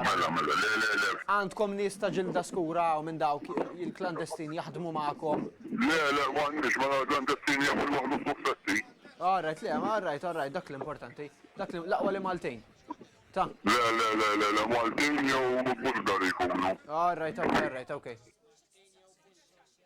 Għandkom nies ta' ġilda skura jaħdmu magħkom? Le, Alright, okay, għaliex ma nkunx ma tħaddimhomx. Ma nkunx irridhom ta' ma rridhom. U inkun nista' ngħidilkom biex ma tibatux nies ta' ġilda skura id-dar tiegħi għax idejquni ħafna. Nagħmel nota fil-każ. Ok, possibbli imma ġifieri jekk jidħol id-dar ma ndaħlux ġifieri nħassar l-order. Għalhekk fuq dil-ħaġa, però ma nafx nimmaġina rrid insaqsi jekk hux possibbli ssir. Ok, imbagħad eżatt jekk tista' saqsili aħjar għaliex idejquni ma nkunx irridhom id-dar. Ok, mela. Hawnhekk għandna lil Adel magħna. Adel, inti persuna kemm ilek hawn Malta? 19 sena. 19 sena. Kif tħossok mal-Maltin? Tajjeb ħafna. Tajjeb ħafna. Għandek problema? Le. Il-maġġoranza tan-nies naħseb li jafuni biex jien nagħmilhom il-kart tal-linja kart. Kuljum. Għadha fis-sitta niftaħ l-uffiċċju l-belt u nagħmilhom il-kart tal-linja kart. Il-maġġoranza tan-nies hawnhekk jafuni, anke l-Maltin. Tafu tagħmel ħafna volontarjat inti? Ħafna. Nħdem mal-imam. Issa meta inti tibgħat titfall l-iskel tal-gvern u x'vera ġifieri. Integrajt magħna u x'hekk. ħafna, ma jien ma nsibx għad l-ebda problemi. U għadek musulman xorta waħda. Iva, anka għadem. Inti tippretendi li ma niklux bejken aħna per eżempju. Għalix le? M'għandekx problema bina? Inti għandek problema li da ma jikolx bejken? Ma niklux imma. Għandek problema? Laqqa xejn, tista' tikol il-bejken qed titik il-pen. Il-problema tagħhom, mhux tara. Il-problema tagħhom. Le mhix għandek problema int. Jekk inkun id-deżert, jekk inkun. Għandek problema li da jikol il-bejken. Anka jinaħseb jafni Bolsonaro wkoll, jafni wkoll. X'inhi? Jafni wkoll. Ġieli nagħmlu l-kart. Hemm xi ħaġa li tixtieq. Għad sibtu problemi miegħi? Għat ma għandek xin. Ma mit-kartiri għandek. Imma tafni, tafni. Ma xaħat. Anka jinna. Ifim li wiċċek isu ta' Malti, għaw ħafna jixfuk. Inta tafni. Jekk aħna ġejjin. Tixtieq timponi fuq il-Maltin. Il-Maltin nies huma album tajba ħafna, jgħinu ħafna. Jinsaqsejtek tix timponi. Fil-miliet, Happy Christmas, taffendik li. Iva. Xie, taffendik? La. Tajt Happy Christmas?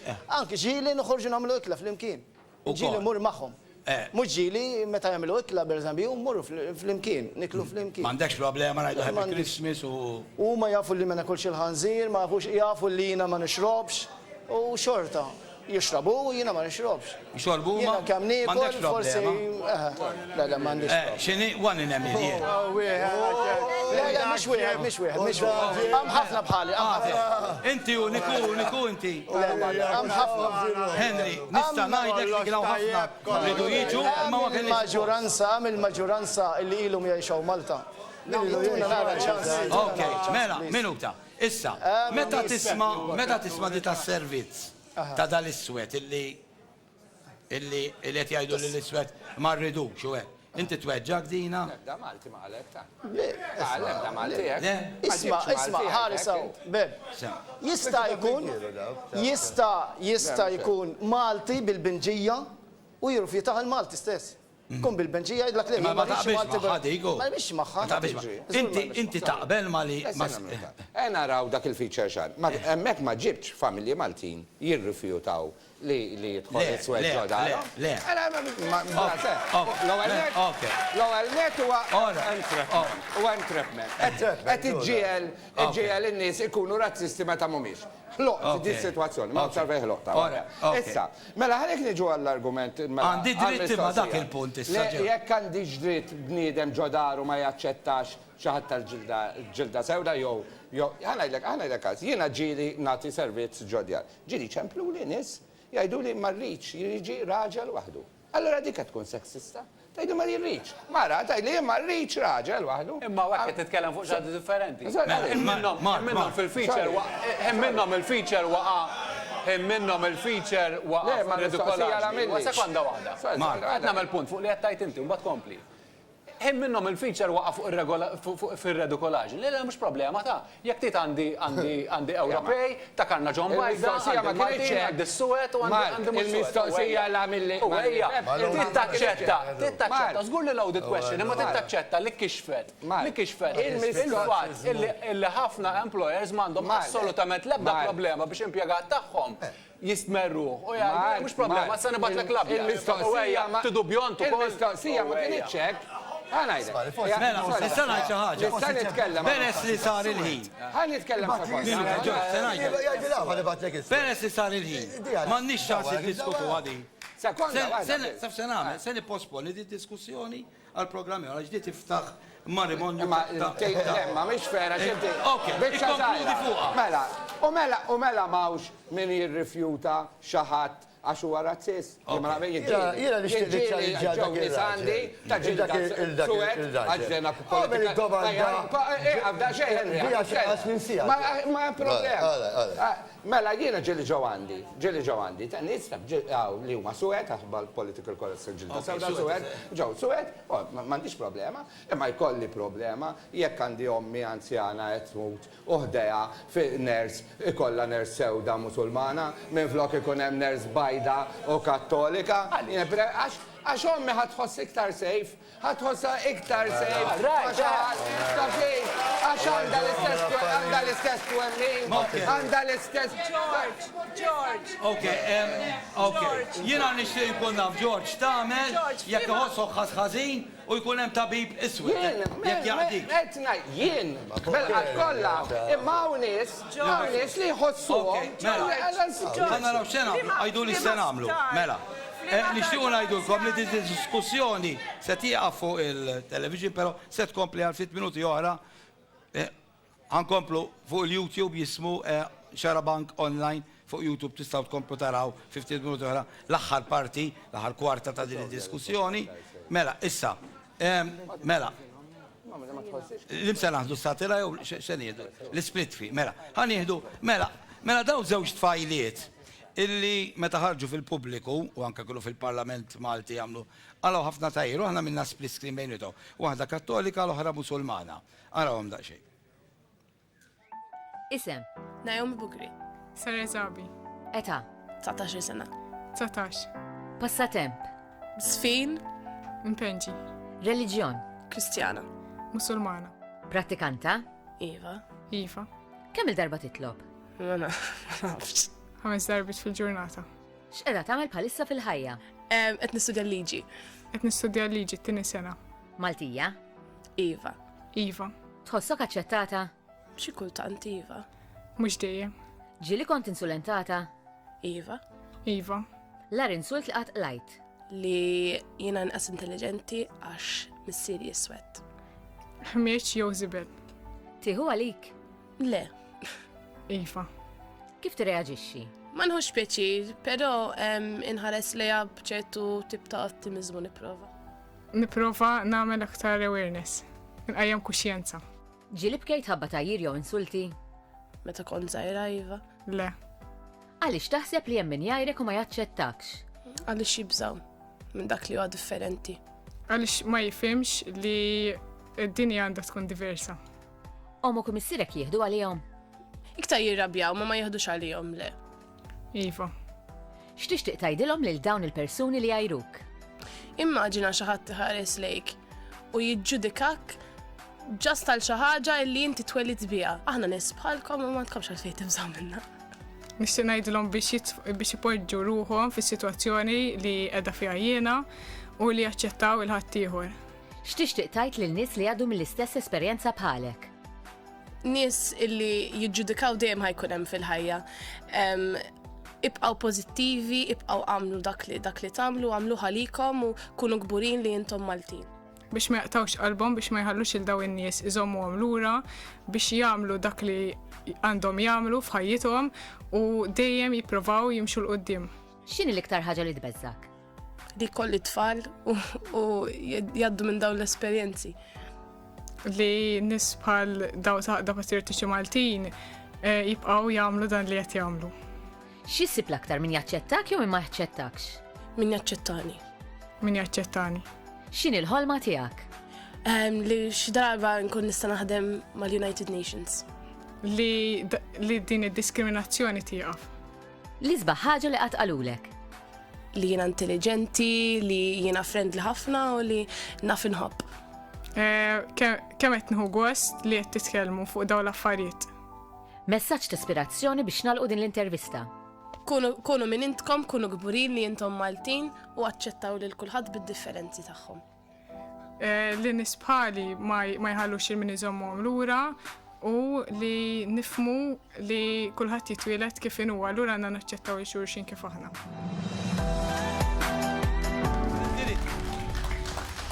Mela, ħalif u għall-ewwel nirringrazzjaw lill-agendamalta.com, Pastor Ummo u Ken Digel, xarabank jixtieq jirringrazzja, għandna se niġu nikkonkludu dal-programm, però ħaġa ġdida, intom tistgħu tkomplu taraw l-aħħar parti ta' diskussjoni taħraq u l-affajt li fadlilna nurukom malaj fuq YouTube Xarabank Online illi tistgħu titlu fiha u tkomplu taraw propju issa. Inkluż għandna anka moment satiriku, moment tad-daħ. Mela, tittal dokumenti qasiru xek, dokument qasire, mela l-uniku ħaġa li rajt jiena f'dan il-programm hija il-fatt li għandna bżonn ukoll nitalmu naqra ngħixu aktar bejnietna qabel nimportaw kulturi oħra, li żgur jiena nibqa' ngħid li ninkwieta nara programm bħal dan naraħ il-bot mis-sentimenti tan-nies li qed iħossu fit-triq hemmhekk. Dik biss. Ok, mela. Norman, għandu daqsxejn Norman. Jien nixtieq nagħmel komment fuq dak il-video li rajna tal-żewġ tfajliet. Jiena binti wkoll Maltija ma lejja sewda u lanqas tilbes velu. Binti qatt ma intervistaw għall-medja, qatt ma ġiet mistiedna fil-Parlament, qatt ma ġie ebda parlamentari jippoża f'ritratti magħha. Binti single mother kellha taqaf mix-xogħol. Mhux ma tawix flus biex tiftaħ ħanut tal-immigranti, imma lanqas tingħata home loan minn bank kummerċjali. Binti m'għandix lira, mara l-Community Chest Fund, lebda qda, lebda NGO, lebda istituzzjoni tal-Ewropa ma ċentesmu. Binti ma jajrux bil-ġilda skura, ma jekk turi naqra ġilda, dawk li nilqgħu f'pajjiżna, jekk ma titqilhomx jaggreduha. Binti ma besqulix fikju, imma ġiet traumatizzata b'immigranti masturba ħdejha fuq tal-linja. Binti miskina nsertat Maltija b'ġenituri Maltin. Hemm xi ħadd jimpurtaħ minn uliedna jew trid tkun ġilda sewda jew Musulman biex jagħtu kasek dal-pajjiż. Okay. Norman, mill-ewwel nista' ngħidlek li jiena nistieden lit-tifla tiegħek tiġi f'dan il-programm m'għandniex problema. Fil-fatt il-maġġoranza tan-nies hawnhekk huma Maltin. Nixtieq nagħmel wax. Alex, Alex. Daw x'huma? Biex infakkarkom. Asjatiċi? Biex infakkarkom li fit-18 ta' da għandna protest oħra ħankunu qudiem il-Knisja ta' Berzabbuġa u minn hemm ħajkollna corner meeting. U viva Malta l-ewwel qabel kollox.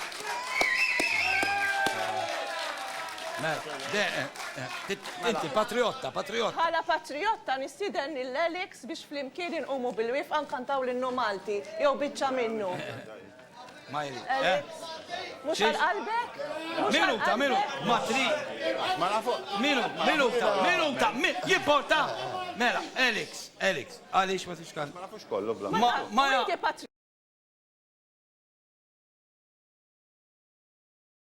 Mela di taf l-innu Malti, u mhix patriotta. U da patriottu ma tafx l-innu Malti. Ma taf kanta, ma nafux kollu.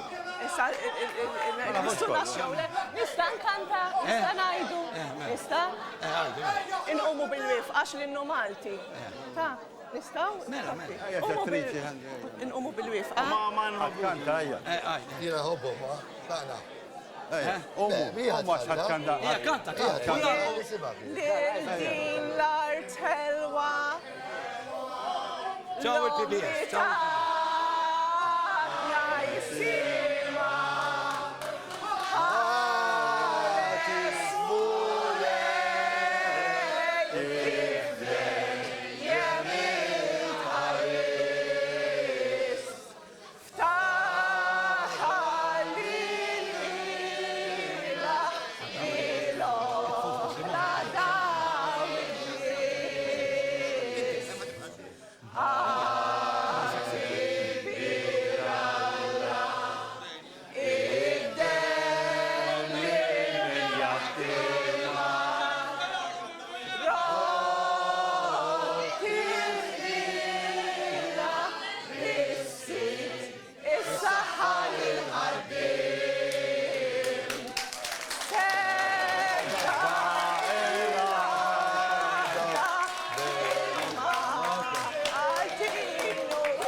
Konkludu, mela. Interessanti għal-fej di għamet bil-wieqfa kanta l-innu Malti. Kantajtu maħħa feb tajbi. Biex nġdila saqajata. Mela.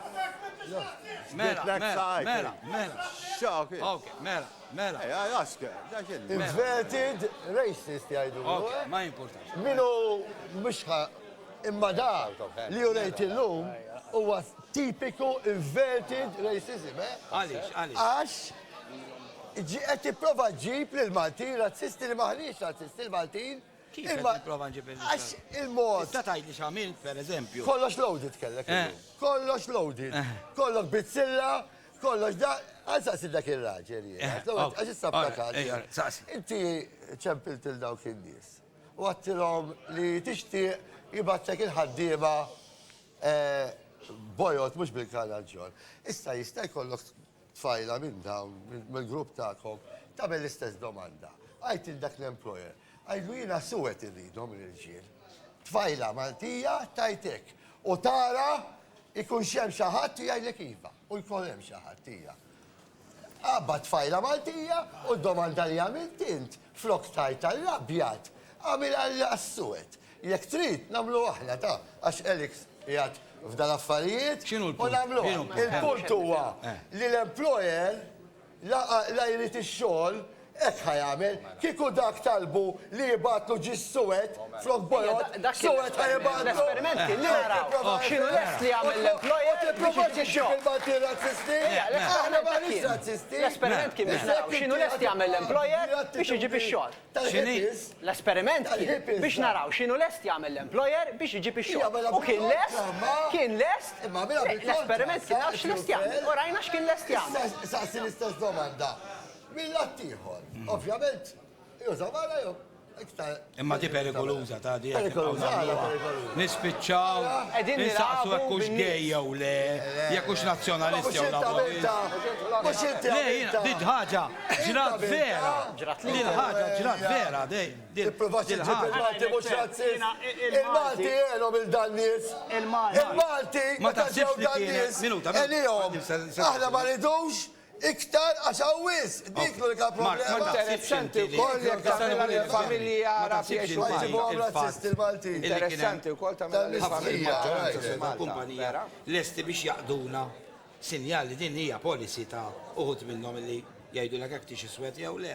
Le, ma najdux li policy għax ħadd minnhom ma offra. Imma il-fatt illi wieħed biss minnhom kollha kellu problema bil-mistoqsija. Tixet, ċertu problema, issa l-argument li qed tagħmel inti nifmu.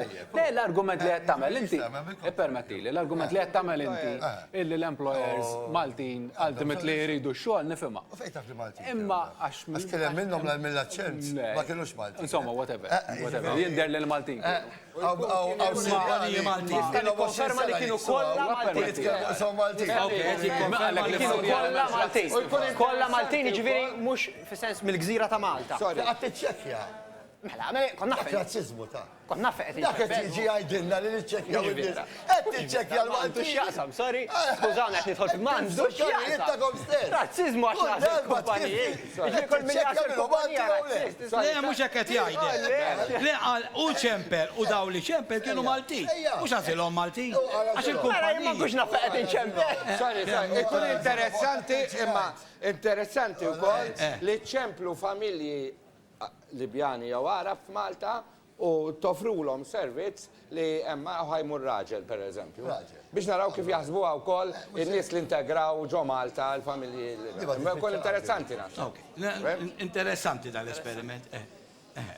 Għaxina dik li anke l-Maltin jistgħu ukoll. Il-preġudizzju huwa jkrah both ways, ġirin fuq dik, m'għandix problema.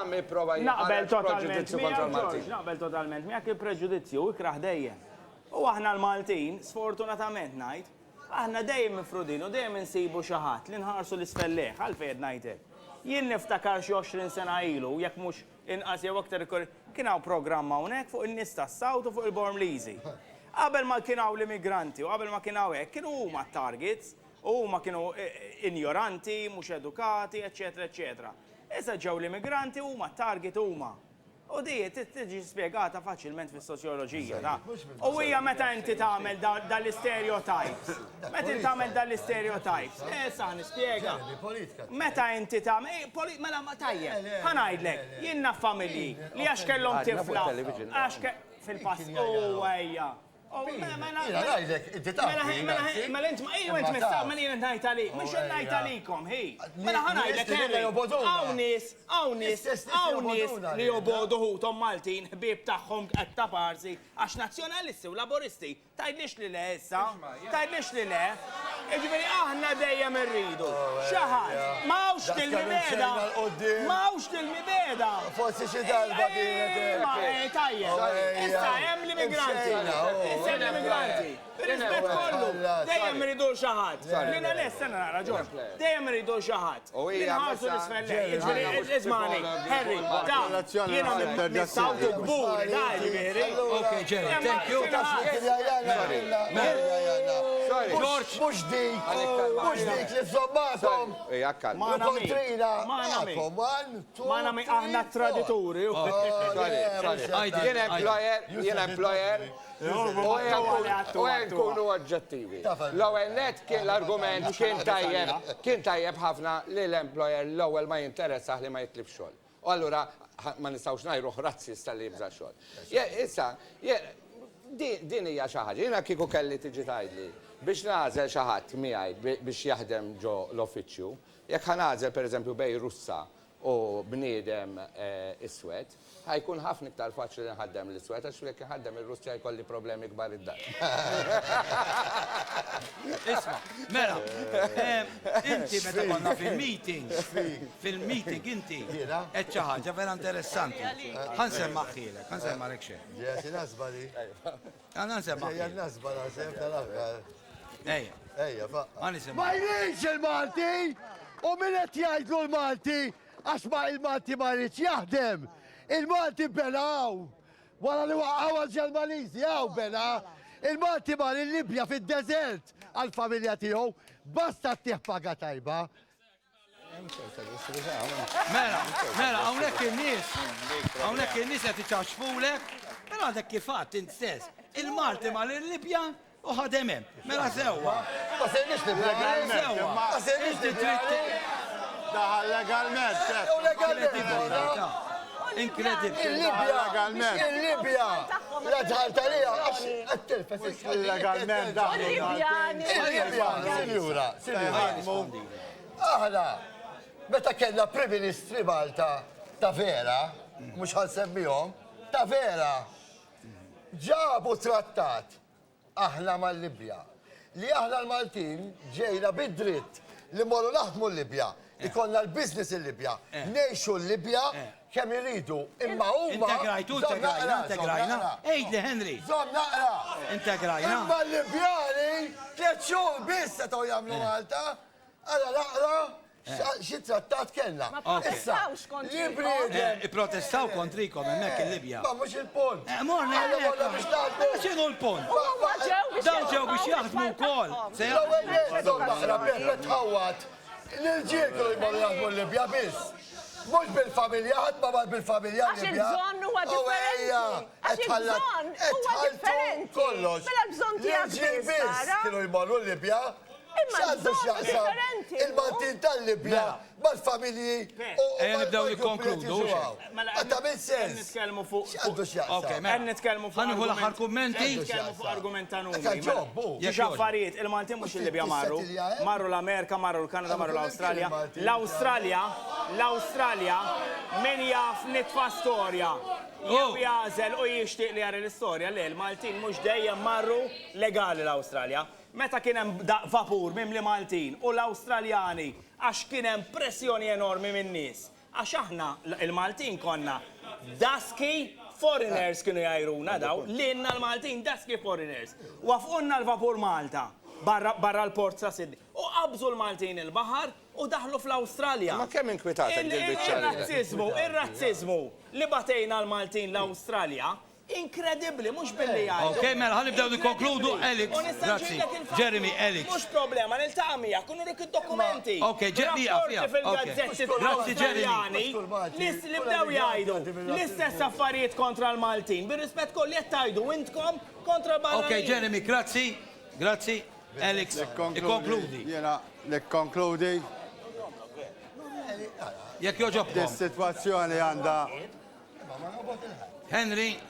Għanda tirranġa ruħa l-ewwel net biex ngħinuhom il-dan nies ġol pajjiżi tagħhom naraw il-problemi minn hemmhekk. Issa jien l-aħħar kliem li ħanajt bħalma l-ewwel li għalija Malta l-ewwel u qabel kollox. Mela, Mark. Ok. Ma nħoss li konkludejna wis illum. Li nispera li forsi il-punt li xtaqt nagħmel jiena huwa li il-ġeneralizzazzjonijiet huma ħżiena għal kulħadd. Ħżiena għal Maltin u l-ewwel bdew jsemmu kategoriji differenti ta' Maltin u għalkemm l-affarijiet marru l-qudiem ħafna xorta taw ċertu diskriminazzjoni bejn Maltin u Maltin. U l-punt tal-integrazzjoni huwa dak. Il-punt tal-integrazzjoni huwa li jkun hemm dialogu. Jiena nħoss li fid-dinja tal-lum m'hemmx għażla. Ħlief li jkollok komunità li tintegra u dejjem issib il-minoritajiet u tintegrom fil-mainstream tagħha. Ġifieri, għalija l-integrazzjoni hija way of being, dak huwa l-mod kif rridu nkunu u l-ħasra li ma kenniex ħin biex niddiskutu il-problemi u challenges li hemm tal-immigrazzjoni, tal-integrazzjoni u hemm ħafna u pereżempju l-ewwel rajna ġiex tfajli daw Maltin bil-passaport. Tajjeb. Illi ħafna nies ħarsu lejhom u ma jarawhomx Maltin. Waħda għax għandha l-velu l-oħra għax missiera għax mhux ta' karnaġon bajda, mhux għax aħna bjonda. Għax naf, imma di problema, ippermetti li waħda. Di problema illi ħassejt f'ħafna mill-kummenti li għamiltu intom, tajjeb, titkellmu ħafna fuq l-Arab u tul l-impressjoni li ma l-Arab ma tantx ikolkom xtaqsmu. Le, ħafna drabi fuq ħafna drabi fuq l-Arab bdejtu titkellmu mhux fuq il-Musulmani. Intom tħaltu flimkien daw il-labels, imma mhumiex l-istess ħaġa. Tajjeb? L-Arab qed ngħidlek jiena, qed ngħidlek il-mod kif titkellmu jindikali li fil-verità fuq l-Arab qed titkellmu mhux fuq il-Musulmani, imma Għala xrajna, ma nafx, ma rajni Svediż il-lejla, jekk rajna Svediż. Ma fuq xiex tidna nitkellmu, sorry, ta' l-ewwel net il-programm ġabu, issa tidna nitkellmu. L-ewwel net, Beb, grazzi, aħna kif taf, ma tantx ikollna ċans nitkellmu, għal min ma jafx laqqas kont tal-bank ma jista' jkollna għax dal-pajjiż qed nitkellmu fuq il-barranin u fuq id-drittijiet tal-barranin u li nalquna kont tal-bank tal-għaqda. Maltin, għax ma jaqblux ma l-istend tagħna. Issa dana, però, mhux ħan nsemmi l-bank, mhux se nsemmi l-bank. Le, semmiħ il-bank. Le, ma nix nsemmiha. Għax ħalek għalfejn mhux se nsemmiha. Semmiħ il-balet. Il-balet. Ġivi laqsu bank Malti, dan. Ma kont se nsemmiha. Ma Malta għax jopera. L-unika bank. Għax kien l-unika bank li fetħilna kont. Għax mod l-APS, mod l-BOV, mod l-HSBC. Il-bank li fetħilna kont, għamilna 9 xhur nużaw għat ma kellna problemi, nirġiba waqqafunna. Iġifiri, jien il-punti għajuwa, għet nitkelmu fuq il-drittijiet tal-barranin, fuq il-human rights, fuq dal-affer, u l-Maltin tablu l-omek. Għandek raġuna. Bek tilħaraqo. Bek tilħaraqo, bek toqgħod tgħidilna għalfejn dir-rabja. Mhux bil-fors dir-rabja, meta tara diskriminazzjoni. Aw Malta, Peppa, u mittel fruħ. Fil-poverty, jista' jgħidlek jaħdem mal-union dak. All right, mhux qed nikdeb, ejja nittakiljaw il-Maltin l-ewwel. Mux daħħaltu ċolma nies, daħlu ċolma nies dal-pajis. Issa daħlu kellhom xraġun. Imma il-verità hija li hawn ħafna barranin f'daqqa, ġo pożżajr, u di qed toħloq tensjoni. Allajt, aħna m'għandekx problema, u Meta tħanna fl-Ewropa, għażinni aħna li. Għadel, inti xi votajt fl-Ewropa? Iva, ħafna sħab. Missu boss, jekk jiena nżumma ma l-pajjiżi tal-Arab, suppost ngħidu le. Ma kollha kważi votajna Iva. Għaliex, għax temnu fl-integrazzjoni. Jiena nixtieq biss iwassal massaġġ żgħir. Illi qed nara illi hemm miss knowledge about Islam, about il-pajjiżi tal-Arab. M'hemmx, in-nies ma jafux biżżejjed fuq l-Islam. In-nies ma jafux biżżejjed fuq il-pajjiżi tal-Arab. Nixtiequ, ma tistax tgħidek. Issa aħna rridu il-medja teħdim naqra. Hemm l-education ukoll. Hemm nuqqas ħafna. U rridu ngħixu fl-imkien l-aħwa. Rridu ngħixu fl-imkien. Okay. Grazzi Adel, malaj lejja. Bħala Maltija gburija li l-maġġoranza tal-Maltin huma magħrufa li huma nies ospitabbli li jilqgħu lill-barranin li huma nies ta' qalb kbira mhux għall-Maltin biss imma anki għall-barranin. Okej, malaj Jeremija. Le, jiena xi kultant ninkwieta, jiena ibeżżan il-fundamentalismu, iva, jien meta nara fundamentalisti Musulmani, iva ninkwieta u ma rridhomx hawn, u żgur li ma rridhomx hawn. Però li naraw il-kulħadd, kull minnu musulman huwa fundamentalist, ma tagħmel sens. Il-ftit ilu kellna waħda Kristjana ġol Amerika li ignorat totalment il-liġijiet tal-istat u rrifjutat li żewġ gejs tajjeb da mhux musulmana. Il-Papa meta kien l-Amerika mar jiltaqa' magħha. Ġifieri il-fundamentaliżmu ikraħ dejjem. Sfortunatament, jien ġenwinament nemmen li Henry, għax kun jomok aktar, u Alex, ma nemmenx li l-iskop aħħari tagħhom huwa li jxerdu mi beda, però naħseb li bdew xi ħaġa li mhux ħajbqa' jkollhom kontroll fuqha u dik tinkwetana ħafna. Xi ħaġa qedaw. Aħna kull ma minna ħaddieħor għattija injora imma l-oġġett tebqija. Jider ċar, issa mbatajt wara, jider ċar uħarġet minn dan il-program li ċerda firda l-iktar li għawnis li huma favur il-multikulturalizmu u għawnis li mumiex. Jien ma naħsibx il-poplu Malti huwa lest, jew irriċ il-multikulturalizmu huwa unġust minn ħafna program bħal da minn media oħra li jippruvaw jimponu dan multikulturalizmu fuq il-poplu Malti li dik biss tinkwetani jien. Jena li jekk jiġi aċċettat u n-nies sittejx f'kultura multikultura, hija. Imma jiena nemmen li l-istituzzjonijiet li suppost qegħdin hemmhekk biex juru il-mentalità tal-poplu qed taħdem kontra u qed jinħoloq ir-razziżmu. Ħa jinħoloq Malta partit tal-lemin estrem, jek nipaw sirinek, zgur, m'għandix dubju. Nirringrazzjakom, ma lajli għadel imma Jiena ħanajt biss kemm kif jgħid il-Quran la ikraha fid-din. La ikraha fid-din vuol diri mhix bil-fors tsir Nasrani jew Musulman. Kulħadd għandu l-reġjun tiegħu. Jiena ili ngħixha Malta 19 sena, għandi l-manager jirrispettawna ħafna, il-kollega tiegħi jirrispettawna ħafna, in-nies jirrispettawna ħafna, dejjem għentom fin stajt. Dajjem, vuol-diri qatt ma kelli problema b'Malta. Vuol-diri ejja ħana xuf l-imkien, ejja ħnixbidu ħabbil wieħed. Biex il-pajjiż ma jkunniex il-qoddim problemi. Ma ridux problemi fil-pajjiż. Biex intu qed taħlaqu problemi fil-pajjiż. Ma ridux. Irridu nixbidu ħabbil wieħed. Jekk ma nixbidux ħabbil wieħed fil-future il-problema huwa ħajkullina l-problemi. Ħajkullina l-problemi. Is il-għandna tfal bħalissa illi ħajoħroġ avukat, illi ħajoħroġ tabib, illi ħajoħroġ teacher, ħanna jiex fl-imkien. Maġġoranza tibdaw timponu l-liġijiet fuqna u dik qatt ma ħana ċettawa. Aħna dejjem irrispettajna aħna dejjem irrispettajna il-reliġjon, dejjem irrispettajna u ħabbejna Malta. Dejjem kif tiġu f'maġġoranza jkom timponu l-liġijiet fuqna tibdew. Issa taraw. Jekk jiġi wieħed. Nirringrazzjak. Ok, grazzi ħafna. U thank you ħafna. Thank you.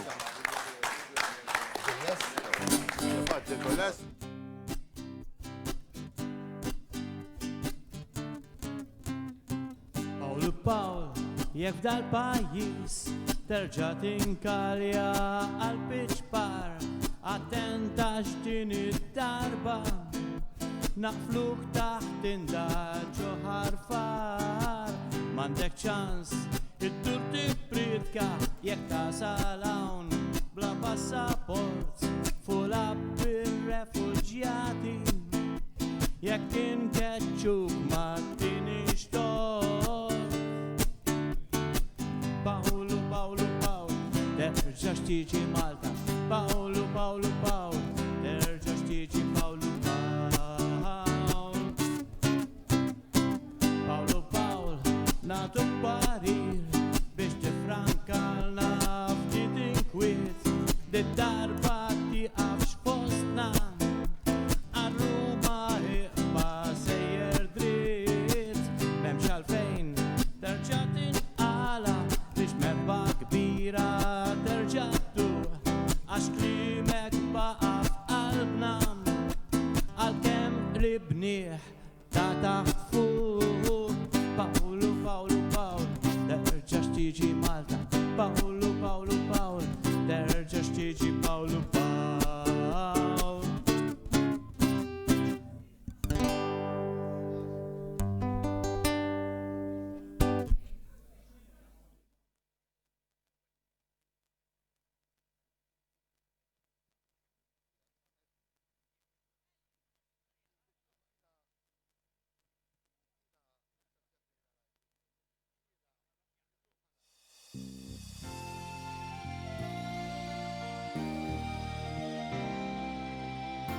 Niftakru sejjer lejn it-tarzna dik il-bagalja tal-injan u meta rtira Zanfar Marju fil-garax jeda sadlan sewħu dewjien madwar il-mejda ġima bis wara li tlifni mil-garax ġibna il-bagalja u sibna xkina zisa li idri qodma minn star f'Londra ta' met ommi daret motta